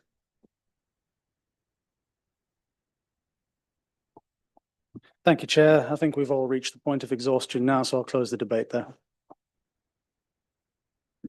Thank you very much. We'll go to the vote then, please.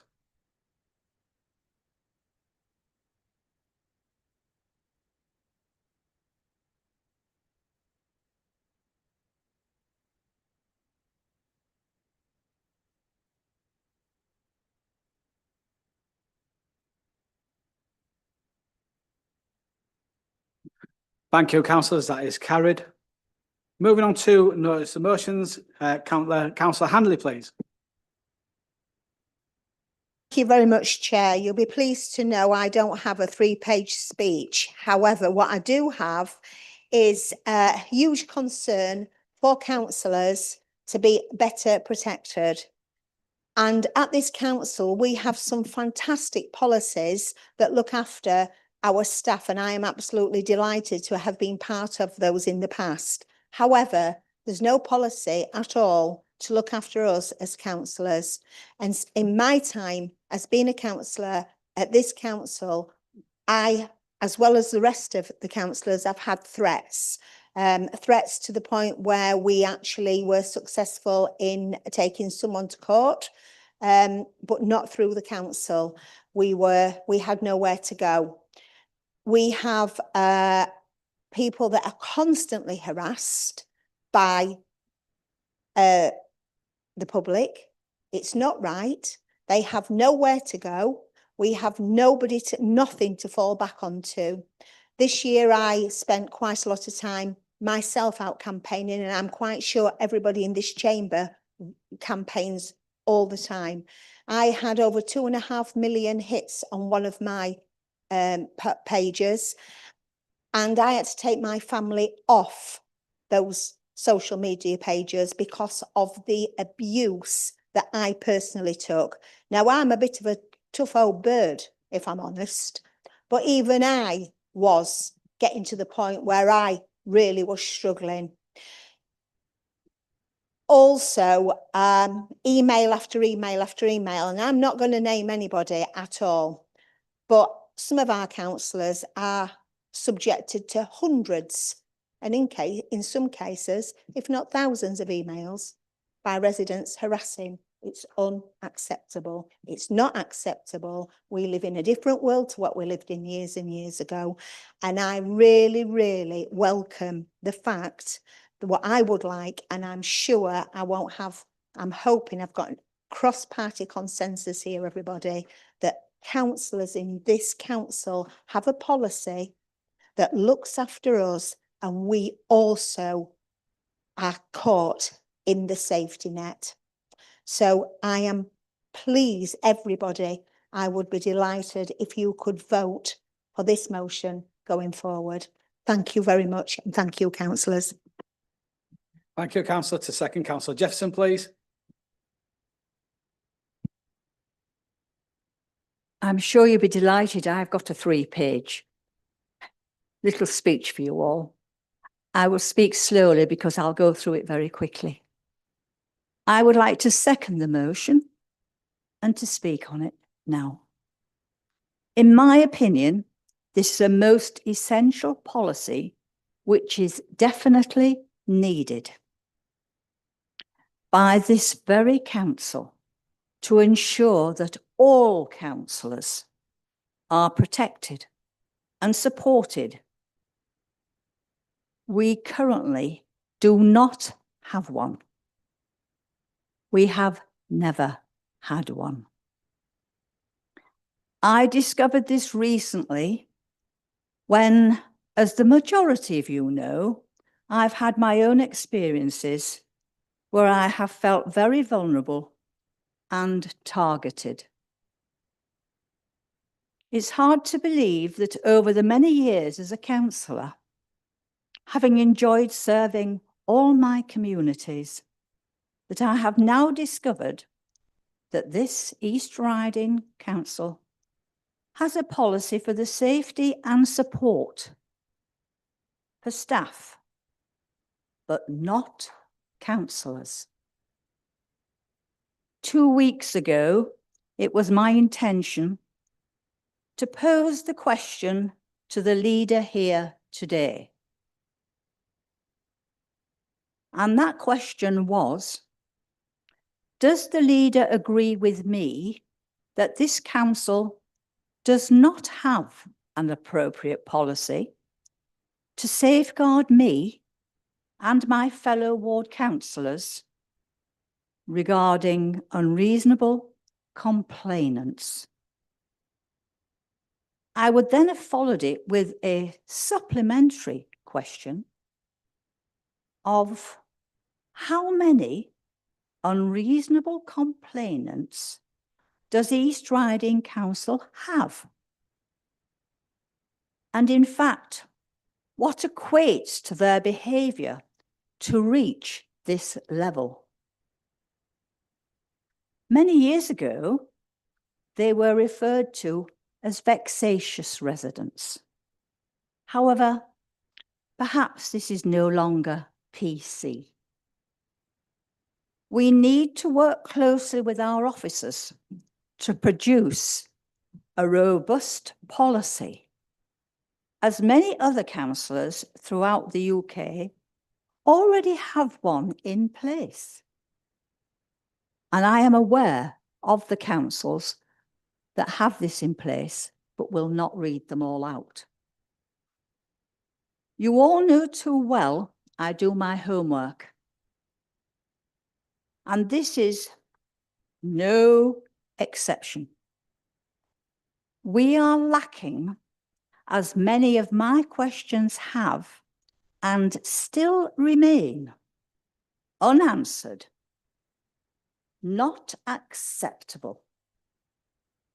We must also support our town and parish councils, which we are so fortunate to have, as of course they are all volunteers. If they have any problems, they will be able to consult our policy and apply it accordingly. This is really for your health and safety. Support is what you need. I'm asking you today to support this motion for the benefit of all councillors within the East Riding, regardless of politics. Sensible people who may need support that we actually don't know about because some of us don't show it. Thank you all very much. Thank you, Councillor. Councillor Whitaker, please. Thank you, Chair. I will be supporting this motion. The saying "sticks and stones may break my bones" is true. However, I think all of us in our time have experienced situations when we've been knocking on doors, when we've been in the streets, when we've been talking to people where we have felt unsafe. And like Councillor Hanley, I'm not a shrinking violet either. But there are times where I have felt quite vulnerable, and sometimes we've definitely had to go out together. Operation Ford is all very good, but it's not reactive and it's in an overstretched police force, as I'm sure Councillor Hammond will agree. I absolutely support this. I would like to see it moving forward. We've had a discussion about the fact that we in this chamber are often quite rude to each other, and politically we very much disagree on lots of policies. However, I don't believe that we have ever made each other feel unsafe. And I think this is a totally different situation. Therefore, I do support wholeheartedly this motion. Thank you very much. Councillor Cantrell, please. Thank you.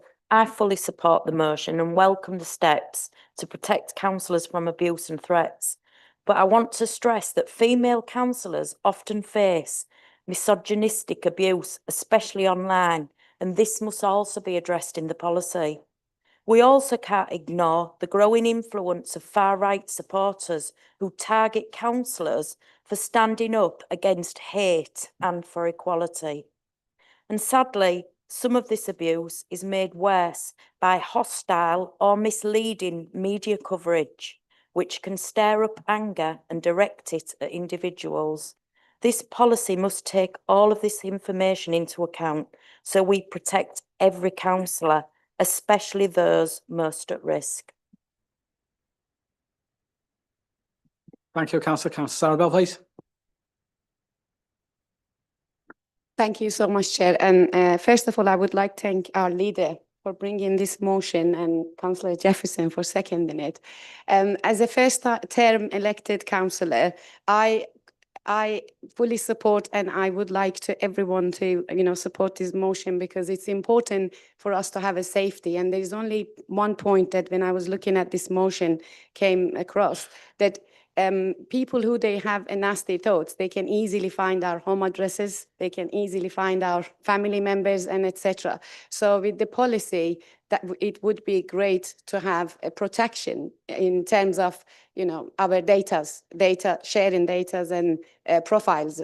So that's what I was going to mention. And I just want to say I'm fully supporting this motion and I would like everyone on each party's supporting it. Thank you, Chair. Thank you very much. Councillor Gill, please.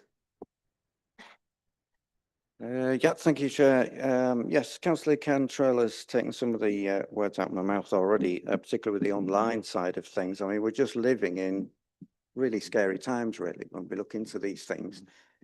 A lot of it's spread from a lot of opinions of national issues.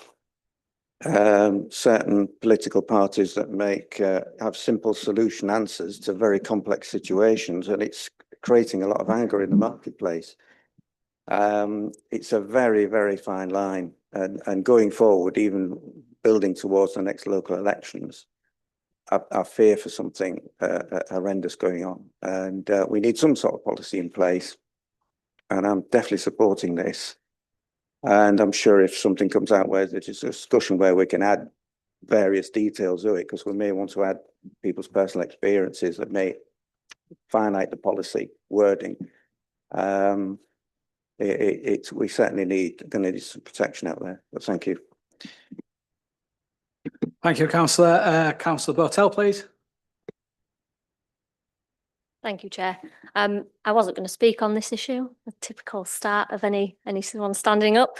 For me, I have, as many of us have, faced quite a lot of abuse online.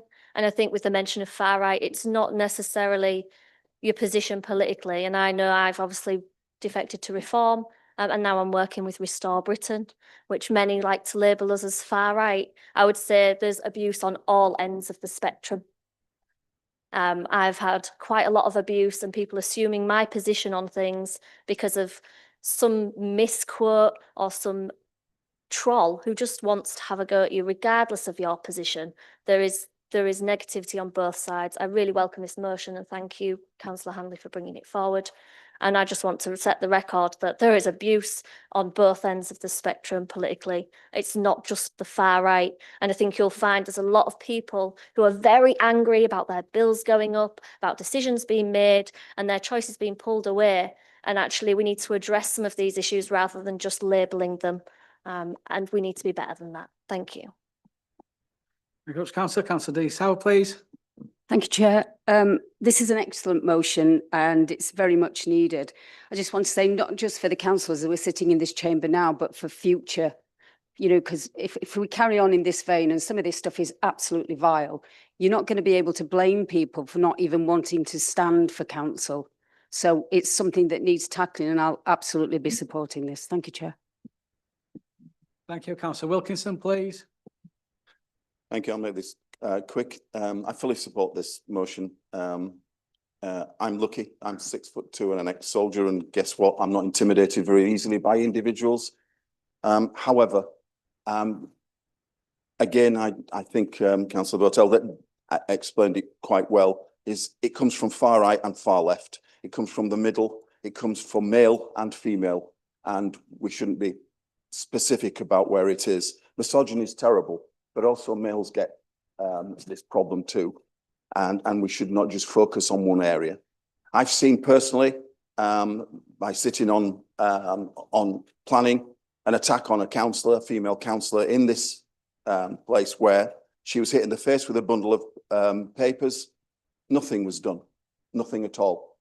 If that had been an officer, when the officer was there, if they'd have been attacked and been assaulted in that way, we'd have called the police.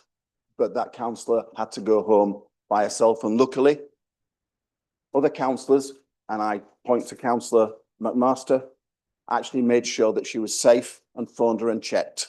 And that's not acceptable. We need something done to protect councillors. We are part of this council and we should have the same support as officers do. Anyone who sits on planning specifically as one point, and I'm not only focusing on that, but only because it is a very, very difficult position in planning when we have things like drilling for oil, etc. You're always going to get individuals who just do not like your view or your decision. Indeed, the biggest increase we've had, as I think has been mentioned, but I can't remember where from, is keyboard warriors who think they're entitled to threaten and harass with no consequences. And probably the reason for that is they hardly get any consequences. And we need to make sure that we find out who they are and that we take actions as council against them. Thank you. Thank you. Councillor Healy, please. Thank you, Chairman. Thank you, Leader, for bringing this motion. It is intolerable, isn't it, that councillors sometimes just are at the end of this, that at the end of a day, you go to bed at night and you've got a feeling in your stomach, a sickening feeling. We put our heads above the parapet and people just feel it's okay, you're fair game because you've been elected. Well, you're not fair game. We think of some of the extreme cases that have happened. People like Joe Cox, for example, whose sister Kim I used to work with, brutally murdered. People like David Amos, decent people who were just so vulnerable and were just murdered savagely in their surgeries. That these things happen it's just absolutely gut-wrenching. This is a small step. Having a policy, we haven't got a policy. Having a policy will I don't know what help it will give, but it will probably give some. It's a small step. It isn't necessarily going to end the turmoil that so many of us, and I have to say, I'm like Councillor Wilkinson, I personally have experienced some interactions on social media, but I know that some people, and especially women councillors, have experienced, and what they have experienced is just unforgivable. So any small steps that can be taken to raise this matter. I've even had an email today from a member of the public telling me to vote against this motion. I received that this very morning. That is the kind of thing that we are having to put up with. And clearly, I hope that member of the public is watching, because my message to you is that we will not be cowed. We deserve respect. This is a good motion. We have put our heads above the parapet. We should not be shot down. And we will do our best to serve our residents and our communities, irrespective of party political issues. We respect each other. Yes, sometimes we have debates, and that's what council happens sometimes. But underneath it all, we respect each other, and we will stand up for each other. We will stand tall and support this motion. Thank you. Thank you, Councillor. Councillor Stell, please. Yeah, thank you, Chair. And I don't want to speak very long on this, but you know, there are some vile people out there that target councillors and target you know, us for just being simply elected, and can write things on social media and think that it's absolutely fine and that they can get away with it. And that is not the case at all. I do also, and this motion is absolutely fantastic, and it's well welcomed, and I think it's been a long time overdue. You know, the fact that this council and our predecessors have never had one is just, well, yeah, it's, you just automatically assume that we would have one. But I also think as well, if we can, is just to think about the welfare of councillors in general as well. And I don't want to, you know, there's no amendment or anything, and I don't want to take anything away from this motion, because it's clearly about a specific issues that we face in terms of threats. But in terms of general welfare, when things happen to us as councillors, there needs to be, I think, some support in place. I don't think I need to go into the details of why I think it's probably a good idea. I think people can probably acknowledge what's happened, but you know, some of the support, some of the welfare that one would expect to be in place, it's not necessarily there until it happens to you. You don't really know. So I think it's a great motion. I support it. I just think maybe we can widen it out a little bit when they're looking at the policy, to have actually something for just normal welfare, and you know, just look after each other. And you know, we're elected to a council, we look after our staff, we should be looked after as well when we're in our time of need. Thank you, Chair.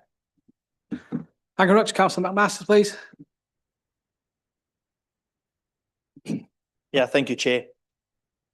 No doubt I'll be supporting this, but I find it quite ironic that somebody who has very recently stood up and spoke today, is actually guilty of publicizing a shocking, offensive and false statement about myself, which is on Google still today, 6 or 7 years later, and I received a printed apology retraction from that person, but yet the comment is still on Google today for the whole world to see.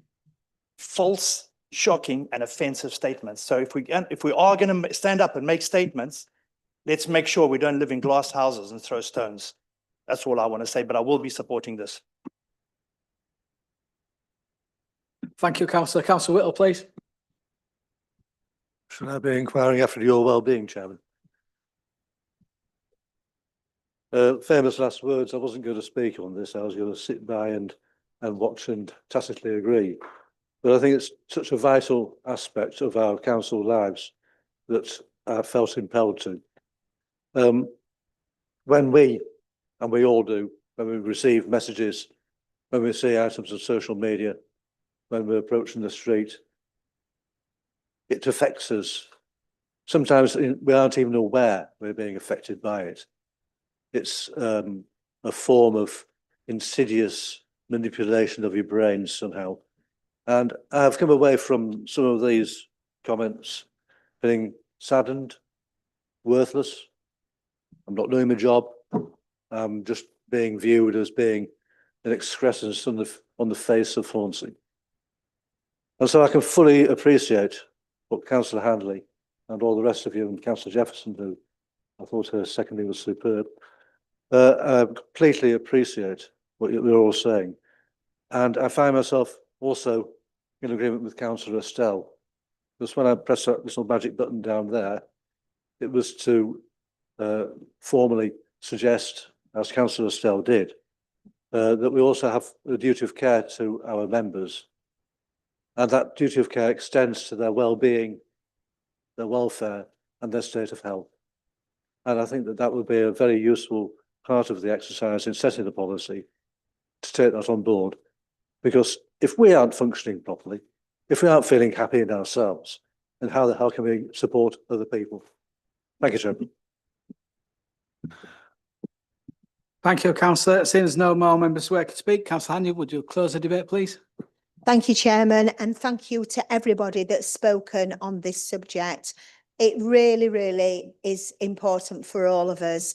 And if I could, if I'm allowed to just say that I think we should have a working party from each of our areas, the Labour Party, the Liberal Democrat Party, obviously the Independents, the Green Party, the Independents even, and the Conservative Party, to work together to help to work up a policy that we can all agree to going forward. I think that would be quite a good thing, Chairman, but thank you everyone. Thank you very much, Councillor Handley. I'm sure that's something that can be looked at. Chief Executive will sort that. So we'll now go to the vote, please. Thank you.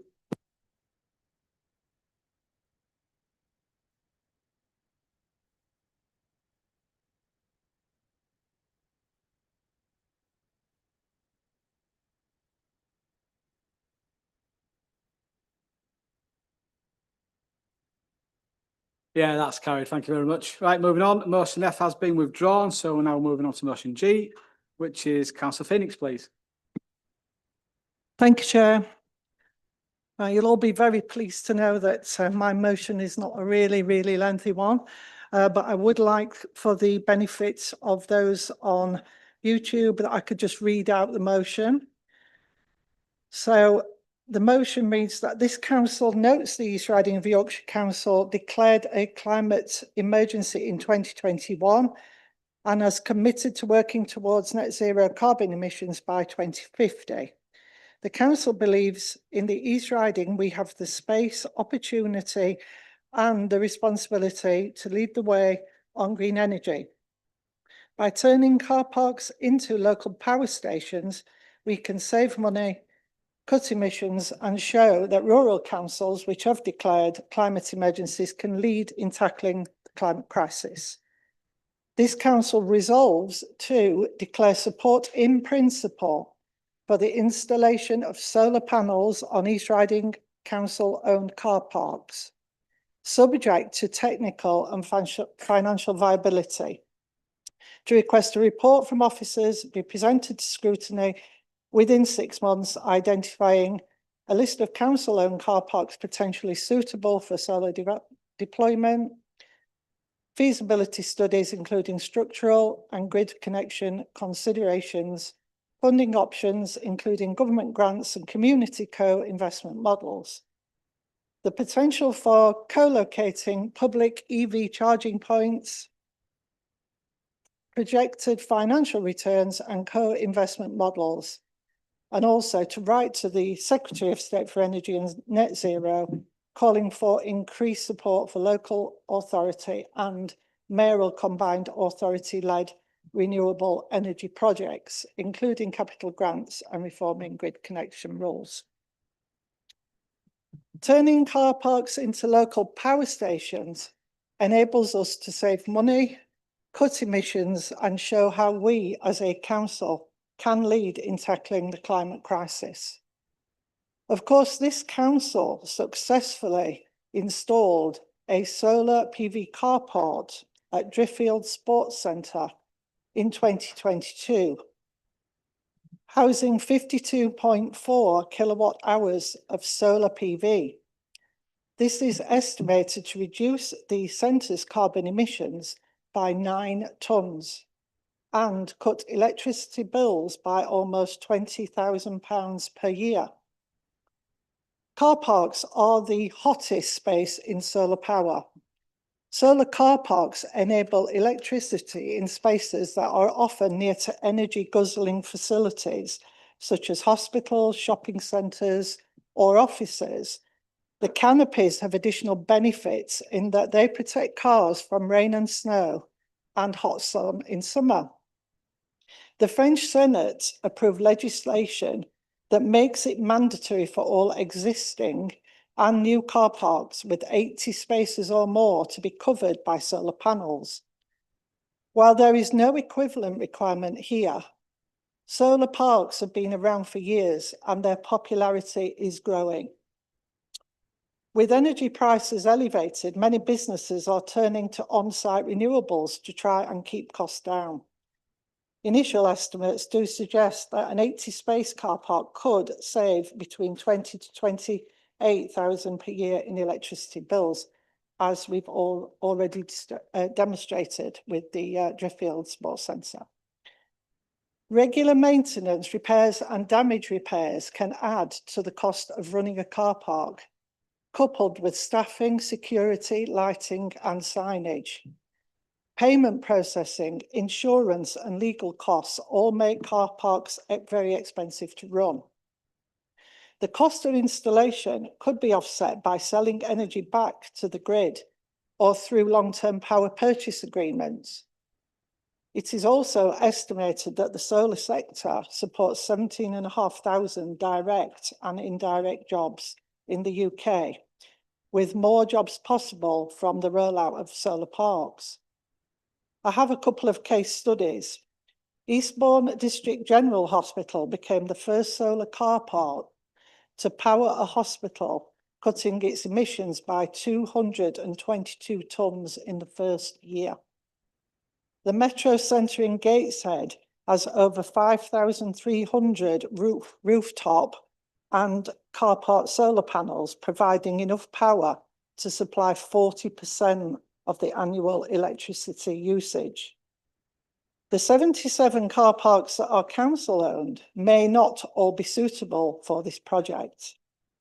That is why I am simply asking officers to look at these car parks, do feasibility studies and look at funding options for projected financial returns. As we can see from just a couple of case studies, the possibilities of providing power we create ourselves in a practical way is an exciting prospect. The National Farmers Union has taken a positive stance. It views solar canopies over parking areas as a way for farmers to diversify their income streams, particularly important given the uncertain, can't read my own writing, the uncertainties facing the agricultural industry. And shouldn't solar panels be over car parks instead of prime farmland? A debate maybe for another day. Just to add, before I finish my motion, since I submitted it, I'm pleased to see a proposal to install a series of solar canopies at East Riding Leisure in Bridlington, which has been submitted to the council's planning department. We'll have to wait and see what happens with that. So thank you for listening, and I hope you can support my motion. Thank you, Councillor. To second, Councillor Redshaw, please. Yeah. We already took an important step in this chamber some months ago by supporting solar panels on new builds. A proposal that I'll maybe gently remind colleagues, the Lib Dem MPs in Parliament persuaded this government to put into law only some weeks ago. And in fact, new builds in Cottingham are already having solar panels fitted as a result. But today, the motion is asking us to look at something just as sensible, just as sunny, and just as overdue. Investigating solar canopies over council-owned car parks, which, as Councillor Phoenix has mentioned, is something this council has done previously. In fact, at Driffield Sports Centre way back in 2022. And we're dipping our toes there as well. But again, why car parks? Unlike planning policy or national grid reform, car parks are something we already have control over. They're just sitting there day in, day out, soaking up the sunshine, and we're doing absolutely nothing with it. If we can get a car to charge itself while we go shopping or power a leisure centre from the car park, why wouldn't we at least explore that? We know council budgets are under enormous strain.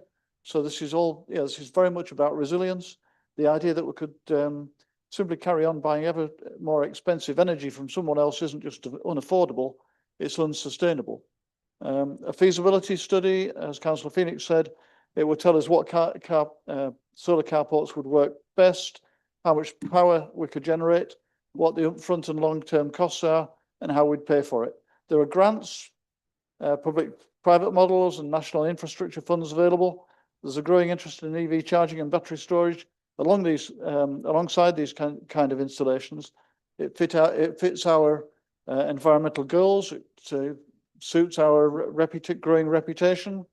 And we have to say, if we're serious about net zero and we've passed motions, declared ambitions and told residents that we're taking action, this is yet another opportunity to show it with a project that's visible, tangible and practical. We're not being asked to sign a contract. We're simply asking for an informed professional look at whether this makes sense in the East Riding. And given, as I say, we're back to solar panels on new homes, and rightly so, let's take the next logical step, explore solar where we already own the land, already have the space, and already pay the bills. So let's investigate solar panels over car parks, keep building on the momentum, and let's show residents that local government can be sunny and sensible at the same time. Thank you. Thank you, Councillor. Councillor West, please. Thank you. Just in principle, nothing particularly wrong with the motion. I just think I should set the scene in terms of what the local authority currently do. So back in June 2021, the local authority adopted the Carbon and Energy Management Strategy, which is a document that sets out essentially where we would put our renewable energy, what we do. There were 15 recommendations that were adopted, 6 of which I've tried to pick out and paraphrase because it can be quite lengthy, that I think are relevant to this motion. Investment in carbon energy reduction technologies to be significantly increased and further financial support provided. Consideration should be given to allow investment in projects that decarbonise and ensure the scheme is cost neutral as a minimum. Value for money and project prioritisation for new carbon energy reduction projects should be based on a £1 per CO2 basis, so that only schemes that achieve £1,000 per tonne of CO2 saved should be progressed. The next one, increase the availability of EV charging points at depots and other key council buildings across the authority area. Invest in rapid and ultra EV charging to provide options for shorter stays at either car parks or corporate buildings such as leisure centres, depots, museums, etc. Develop short and long-term carbon energy action plans. These should be started in the short term, and each plan should be short, medium and long-term objectives in line with national 5-year target reductions in carbon emissions. And then finally on this element, the council should investigate new technologies and develop relationships that will help them exploit opportunities which they present. These include energy storage and energy controls. So what have we done to date? So Driffield has already been mentioned. That was a £350,000 scheme that you're quite right. It saves £20,000 a year on the leisure centres bills. This year, the energy team successfully applied for and was awarded £350,000 from the Mayoral Renewable Fund. This was to provide support for the installation of solar carports across the county. The scheme is estimated to cost £1.35 million, with the £350,000 coming from the Mayoral Authority. On completion, it will have installed capacity of 435 kilowatts, equivalent to 150 houses, reduce carbon emissions by 82 tonnes a year, equivalent to 80 houses, and decrease the council's electricity bill by £120,000 a year. We expect this project to start on sites in November and be completed by March 2026. The list of sites that are proposed: Annie Reid Road Depot, Carnaby Depot, the Treasure House, Beverley Leisure Centre, Bridlington Leisure Centre, as previously mentioned, Driffield Leisure Centre, Francis Scaife, Halton Price Leisure Centre, Hornsey Leisure Centre. I think it's fair to say that as a result of the policy that we adopted a few years ago, this work is already happening. The local authority have been particularly successful in securing external funds for a variety of sources. The table that I've got below, which I'll read out to you shortly, highlights our funding application successes over the last 12 months. The funding either covers the full cost of the installation, or in some cases provides sufficient financial support that results in a strong business case.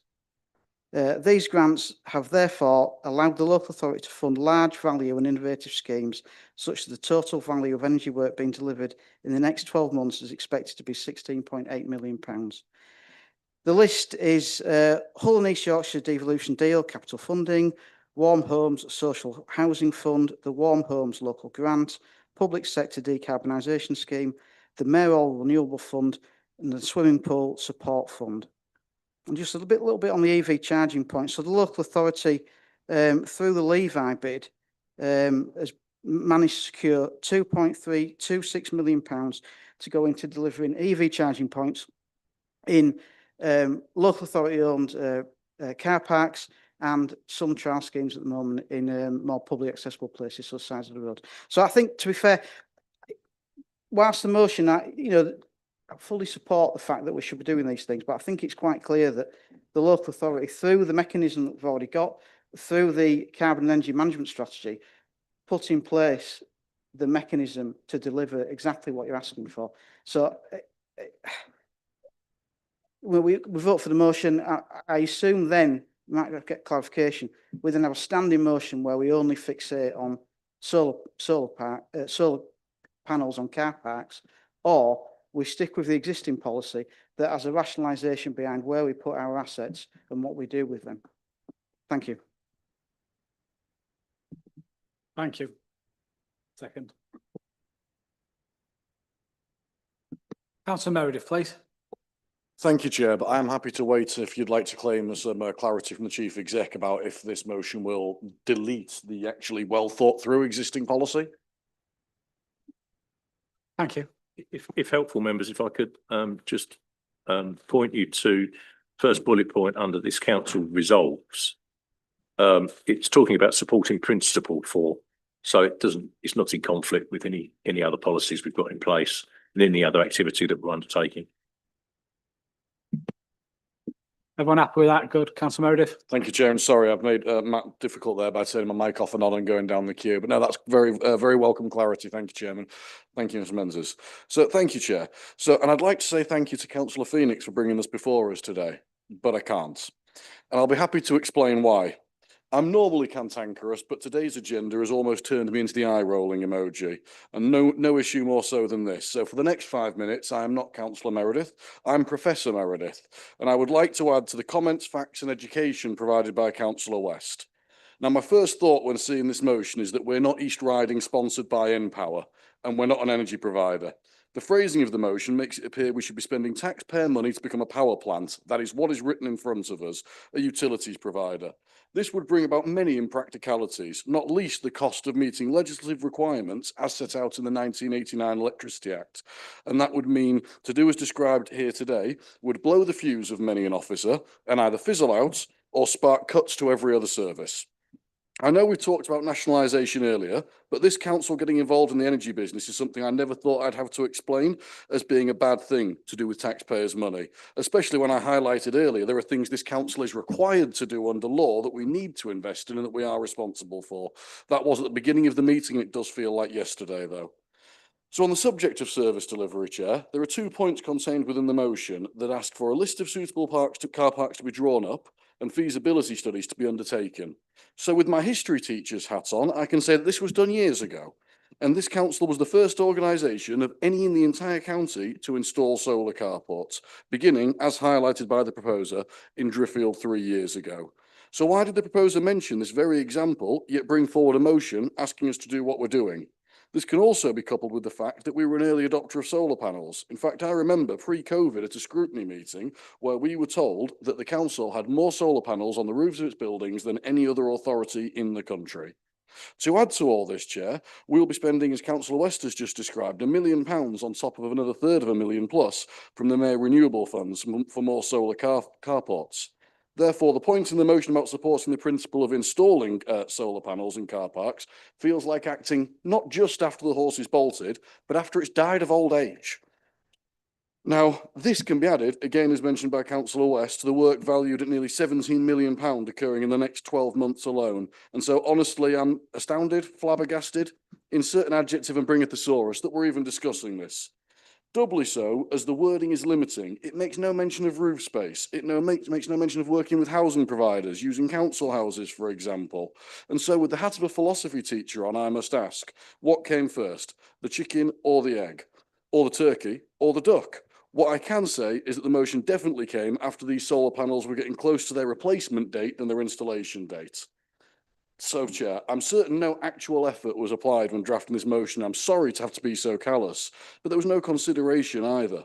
The scales are too different between what we're seeing proposed in tens of megawatts in fields and a few panels in car parks. So we're not going to protect any land with this, as we've discussed in this chamber in previous meetings.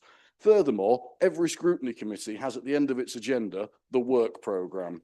Now, I did bother to check with officers, and the best meeting of the Environment and Regen Committee where this would need to be heard will be in March, which is 8 months from now. If homework had been done, this motion wouldn't say bring it to scrutiny within 6 months, unless, of course, it was wanting to show disdain for the work to create that work programme and all the effort of those put in to make sure that we covered everything. And it must have been a bit clairvoyant, Chair, because this item's on the work programme for March as part of the climate emergency. So I will call now that we ask for the 6-month deadline to be removed, because as Chairman of Environment, I have no desire to ask Democratic Services to jiggery-pokey round an entire agenda to bring this forward by 2 months. Now, did the proposer or the seconder check the work programme before submitting this? No. Did they check with officers about how best to investigate the sweating of our assets on sunny days? Nope. Did they call me as chair and ask if they could easily fit in the existing work programme? Absolutely not. Instead, they asked for the whole work programme to be turned on its head, one that was diligently set up. And so to quote my PE teacher, Mr. Chairman, must try harder.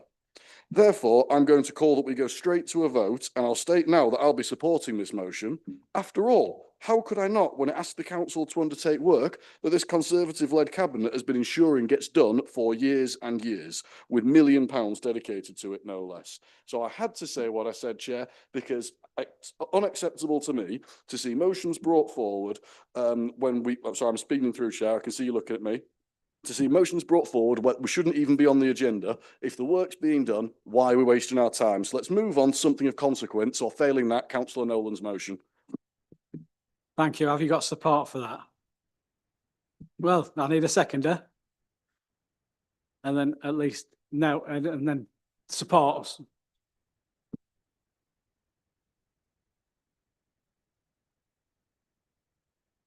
Right, councillors now need to vote on going to the vote. Just to make life nice and easy. All right, are you all ready? No.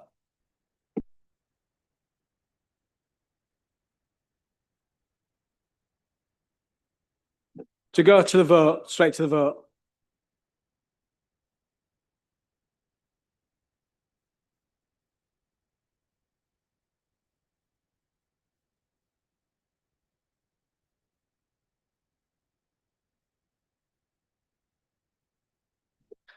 Right, that's carried. So Councillor Phoenix, please, to close your debate. Is that it? Do I just close the debate, or I'm confused completely. Sorry?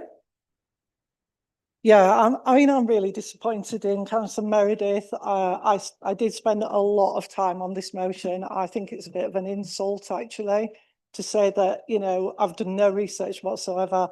To be quite honest, I didn't think this would be in any way contentious. So I'm just really disappointed. I think, you know, we started off this council meeting in a really good vein. And I think, sadly, it's descended into something that I'm not proud of.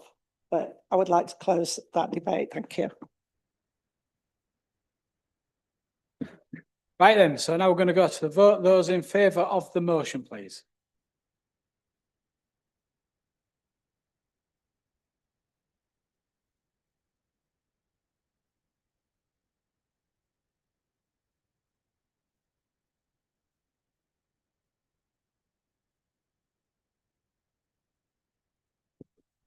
Thank you, that is carried.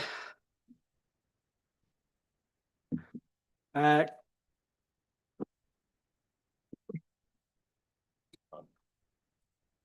now we're going on to the next motion. Councillor Nolan, please. In view of the lateness of the hour, can I suggest to council that we hold this over to the next September meeting?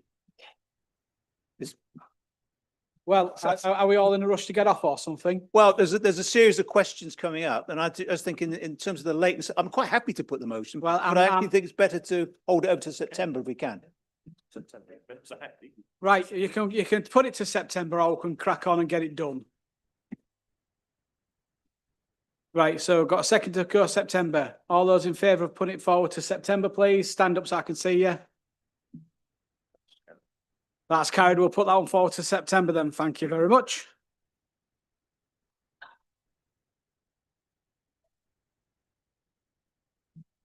Questions now? Right, thank you very much, councillors. Councillors, please remember where you are. Now we're going on to questions under procedure, please. Councillor Hammond, please. Will the leader join me in congratulating our planning team on winning the Royal Town Planning Institute Award for Planning Authority of the Year in Yorkshire, making them the best, officially, because we obviously already knew it, the best planning authority in Yorkshire. Thank you, Chair. To respond, Councillor McMaster, please. Yes. Short but sweet, thank you.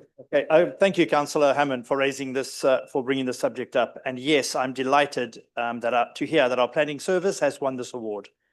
As you're aware, we are one of the biggest and busiest planning departments in the country, making in excess of 5,000 decisions a year.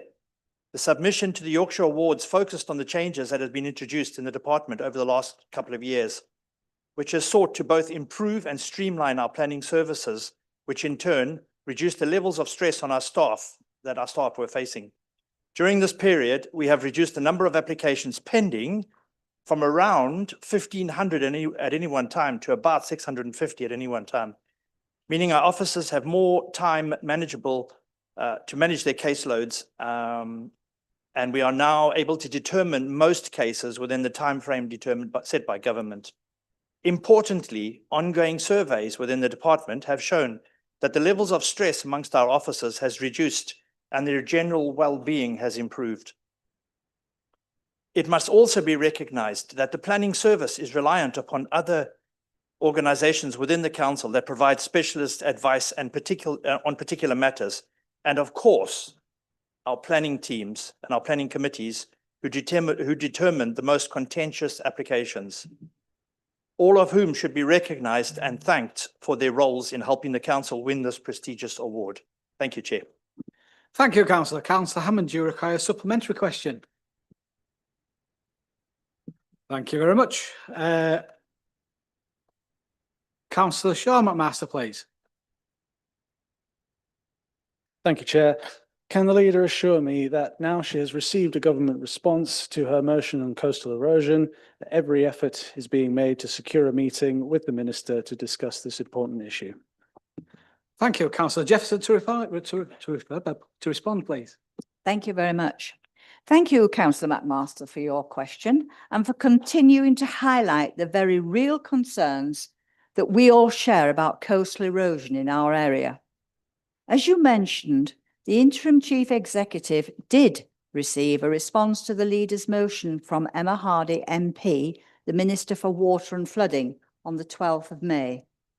In that letter, the Minister acknowledged the importance of the issue and stated that her office would be in touch to arrange both a meeting and a visit to our coastline. That commitment was very welcome, and we were hopeful it would lead to meaningful engagement and some positive action. However, since then, we've had no further contact from the Minister's office, recognising the urgency of the matter. The Interim Chief Executive sent a follow-up email on the 8th of July to request an update. Unfortunately, we've still not received any reply, and I would like to take this opportunity to reassure you and all the members of this council that I remain, as always, absolutely committed to ensuring that this meeting takes place. I will continue to work closely with the interim chief executive to press for a response to ensure that Emma Hardy MP honours her promise to visit and engage with us directly. This is not just a matter of protocol, it's about protecting our communities, our homes and our coastline. We owe it to our residents to keep pushing for answers and positive action. And I will not let this drop. This issue is far too important to be left waiting. Rest assured, I will do everything I can to keep it firmly on the agenda. Thank you. Thank you, Councillor. Do you want a supplementary? No, that won't be necessary, Chair. Thank you. Thank you very much. Councillor Bibb, please. Thank you, Chair. Does the leader agree with me that the very positive feedback from 4 council tenants, each representing different tenant panels, at a recent Safer and Stronger Communities Overview and Scrutiny Subcommittee meeting highlights the excellent work being carried out by this council's social housing team? Councillor Gary McMasters, please. Yeah, thank you, Chair, and thank you, Councillor JB, for your question.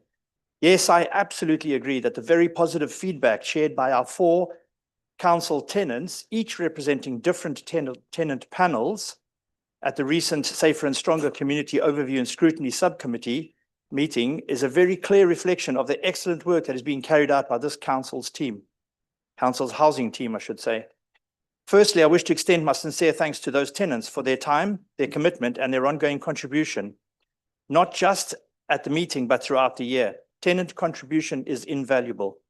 The tenant influence panel play a vital role in shaping and improving the services we provide. The feedback is focused, constructive, and directly influences how we prioritize our work and deliver outcomes to all our tenants, apologies. We are proud of the strong partnership that we have built with our tenants. We are committed to continuing to work on that relationship. There are many ways tenants can get involved, and I would encourage anyone interested to reach out and explore the opportunities available. The voice of our tenants are not only central to our service improvements, they're also the key measure by which we will be assessed by the regulator of social housing, particularly under the transparency, influence, and accountability standards. So yes, the feedback we receive is a testament to the dedication of our housing team and the wider council services as a whole. But we also recognize that there is more to do. We are not complacent. Our officers are committed to working closer with tenants and ensure that we continue to improve on our delivery and continue to offer a high quality service to our residents at all time. Thank you. Thank you very much. Councillor Bibb, do you want a supplementary? Thank you very much. Councillor Meredith. Thank you, Mr. Chairman. I'm told I'm not allowed to mention your salmon shirt, so I'll just read it as printed. Would the leader join me in thanking Councillor Daltrey for attending what was a fabulous event in Brough, and thank the chairman for his efforts to represent this authority at events just like the Roman Festival all across the county? Councillor Curtis to respond. Thank you, Mr. Chairman, and thank you, Mr. Chairman, for attending events in your role as chairman. I've been told that you've attended 37 already, and I'm sure that's 37 as many, but also I think I'll say thank you to all the previous chairmans as well who've attended events like this one for many, many years in their role as chairman, and maybe didn't get the thank you in this way as a question to the leader as well. Yeah, thank you very much. And I'm going to echo that because there are many fine chairmen, persons in this room now that have done absolutely fantastic. And it's not just chairmen, it's also the mayors and mayoresses and consorts around the county that do absolutely fantastic work as well. But thank you very much for that. Councillor Meredith, would you like a supplementary? I'm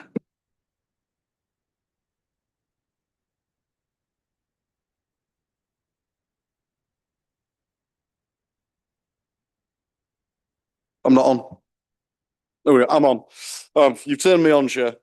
So, would the portfolio holder agree with me that chairs' visits to events such as the fabulous one in Brough are a great way to build strong links between this council and all the voluntary organisations out there that would welcome a show of support? And is it also true that by bringing the chair to events like this, it gives us an opportunity to highlight events in our ward, the actions of the council, the support that's available, and indeed the efforts of the Culture, Leisure and Tourism Department in making sure that next year when you go to events, and Councillor Johnson after you, that they can be even bigger and better than they were last year? Councillor Eldridge, please. Thank you, Mr. Chairman. I agree, and I think that's probably why we have the system in place we have today, whereby a chairman performs that function for the council. So thank you. Thank you very much. Councillor Phoenix, please. Thank you, Chair. Does the leader agree with me that it's unfair that elderly and disabled residents of Bridlington needing in-person assessments for a blue badge have to undertake a 60-mile round trip to Beverley? And when people, residents, councillors and staff have asked for the service to be at Bridlington Town Hall, Bridlington is only being offered a 3-month trial of 1 day a week for 3 months. Councillor Curtis, please. Yeah, thank you, Mr. Chairman. So I'm fairly new to the brief, so bear with me. But the situation is that blue badge requests are currently processed by 2 part-time members of staff. Those part-time members of staff review each case that comes to them. And as a result of that review, some people are invited to in-person assessments. And those in-person assessments are held at either County Hall or at Driffield Library. Currently, there's a pilot clinic, as the councillor mentioned, it's running in Bridlington Town Hall. That's every other Thursday. And the reason for that is to see if it's worth expanding that in-person service across the East Riding and on a more permanent basis in Bridlington as well. So it's early days so far. It's only the 2nd week of that pilot. So demand is still being monitored. Most assessments, about 20 per week, are still done here. But many Bridlington residents are happy to travel. And in fact, there's already been 1 resident in Bridlington that declined to have their appointment moved from County Hall to Bridlington. A similar service, a similar pilot was done in Goole a number of years ago, which was stopped due to low demand. So the Bridlington pilot will run for about 3 months, but I'm told that will depend on demand. I imagine if nobody wants an appointment there, then there's no point continuing that. The pilot dates are the 17th of July, where there was 5 assessments done, and for the 14th of August, there's currently 2 booked at Bridlington. So the service is part of the disability resource team, and that's being reviewed at the moment. Thank you very much. Councillor Phoenix, would you like a supplementary? Yeah, thank you. Yeah, I understand that the 17th of July was fully booked.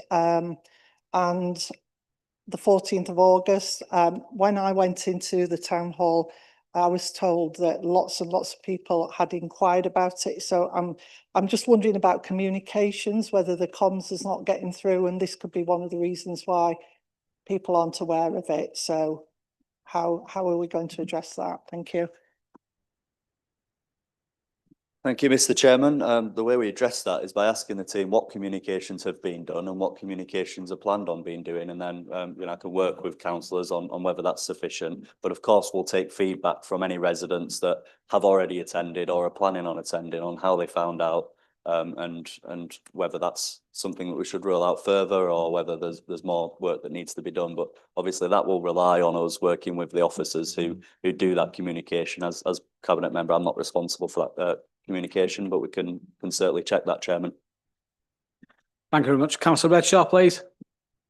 Thank you, Chair. Given the increasing pressures from drought risk, population growth and climate change, can the leader inquire whether Yorkshire Water will commit to exploring the feasibility of a strategic water grid across East Yorkshire to improve long-term water resilience, reduce reliance on isolated supply zones, and enable better interconnectivity between treatment sources and demand centres?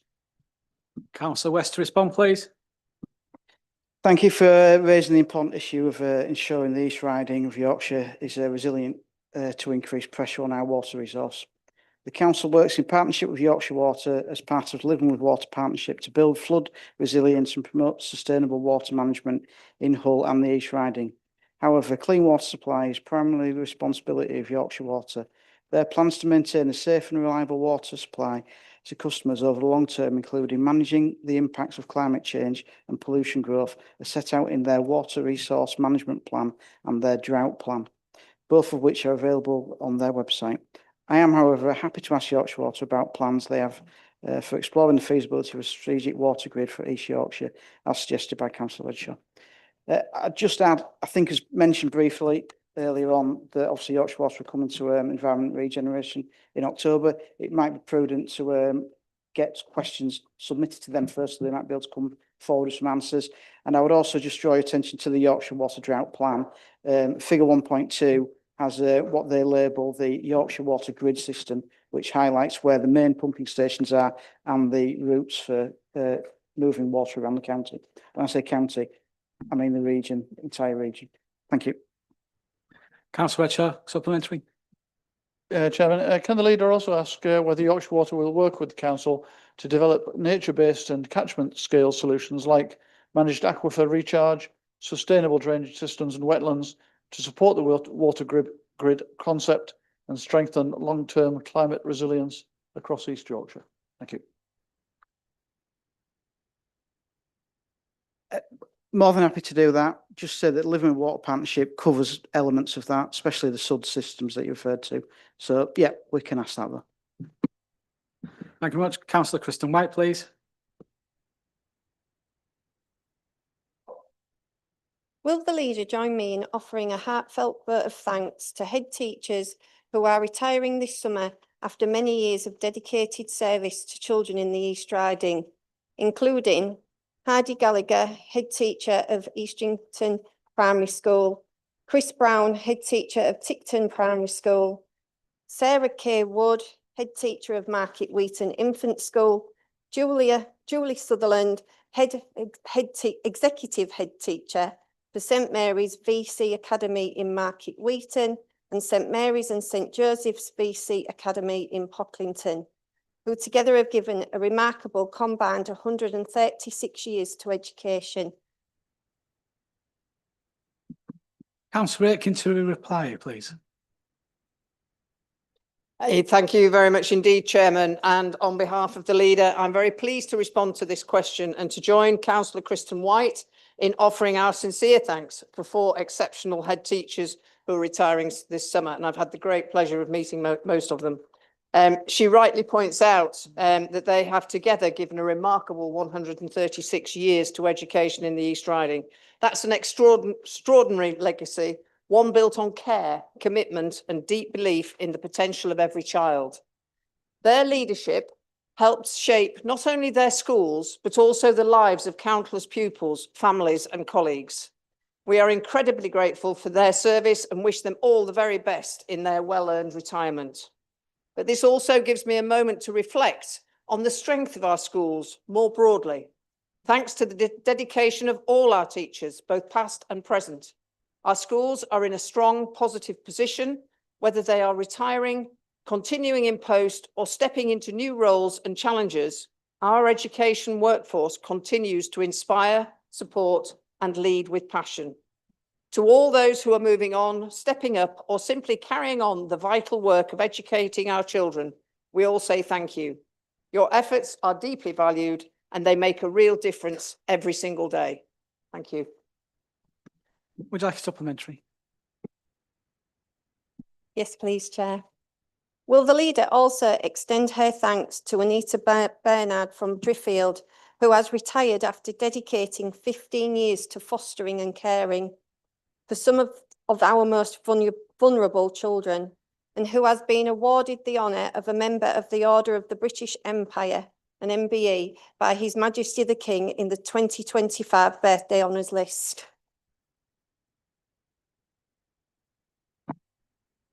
Thank you, Chairman, and thank you again, Councillor. So yes, I'd also like to extend our heartfelt congratulations to Anita. 15 years shows great dedication to fostering and caring for some of our most vulnerable children. Her compassion, resilience, and unwavering commitment have made a profound difference in the lives of the young people that she supported. It's truly inspiring to see her recognised with an MBE, a richly deserved honour for someone who has given so much. Anita's story is a powerful reminder of the life-changing impact fostering carers have on our young people. And while we celebrate her achievements, it's also very important to highlight that we need more people like Anita. There are many different ways to foster, from full-time care to short-term emergency and respite places. Every role matters and every carer makes that difference.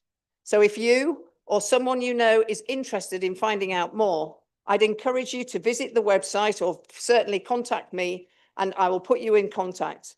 But on the website, you'll find information about different types of fostering and how to get involved. And to Anita and to all our foster carers, again, I say thank you. You are truly the heart of our community. So thank you. Thank you very much, Councillor. Councillor Needham, please. Thank you, Mr. Chair. As I'm sure the leader would agree with me, prostate cancer remains a grave concern to men. This can develop without obvious symptoms.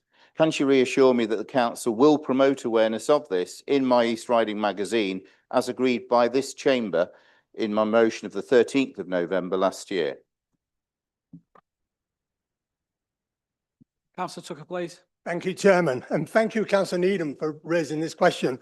But I have to say, I was slightly confused when I read it. I had to read it twice because the council's already done it. It's in your East Riding already. However, Councillor Needham, you raise a very valid point, and I have brought the liberty of bringing you a copy of your East Riding so you can read it if you wish.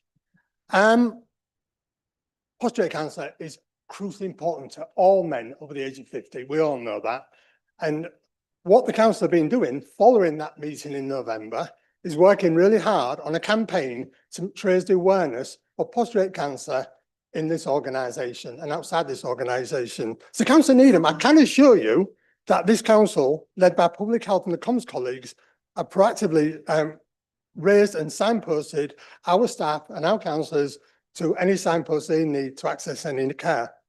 There's a rolling campaign at the moment happening, working closely with the NHS and the ICB and our local health partners to highlight the symptoms and risk factors associated with this cancer, along with others. If you go into any male toilets or any male changing rooms in the council or gym centres, you will see posters signposting you for any help you can get around prostate cancer. So, Councillor Needham, I'm a bit of a loss because what you've asked for has been done. However, I do thank you for keeping this on the table because it's an important issue for all men the age of age 50. Thank you. Thank you, Chairman. Councillor Needham, would you like a follow-up? Thank you for raising that with me and also for the campaign that we've seen that's actively been in male toilets around the estate. Thank you. Thank you very much, Annette. Supplementary, because I'd just like to say, please do, if I can.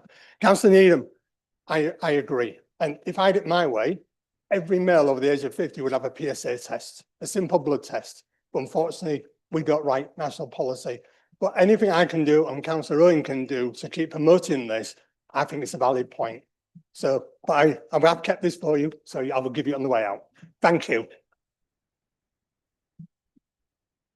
Councillor Dennis Humphrey, unfortunately, we've only one question on that one. Thank you. Sorry about that.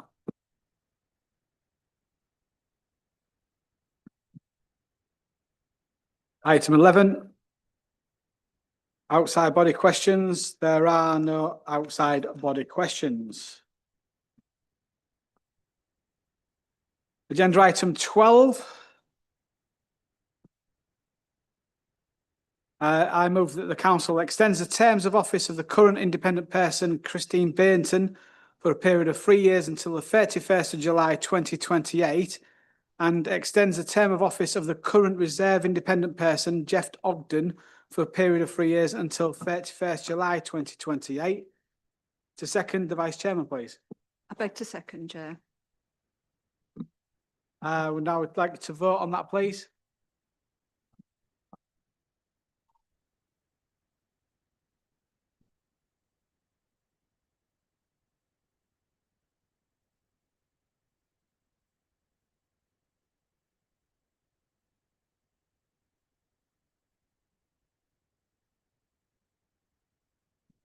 Thank you. That is carried. Right then, me to move of proportionality of allocations of places on committees. I move that details of the following be received and approved as recommended. A, that the allocation of seats on the ordinary committees of the council as set out in section 3 of the report be approved. And B, that different provisions is made in relation to the allocation of seats on the standards committee as outlined in section 4 of the report. To second, Vice Chairman, please. I beg to second, Chair. Go to the vote.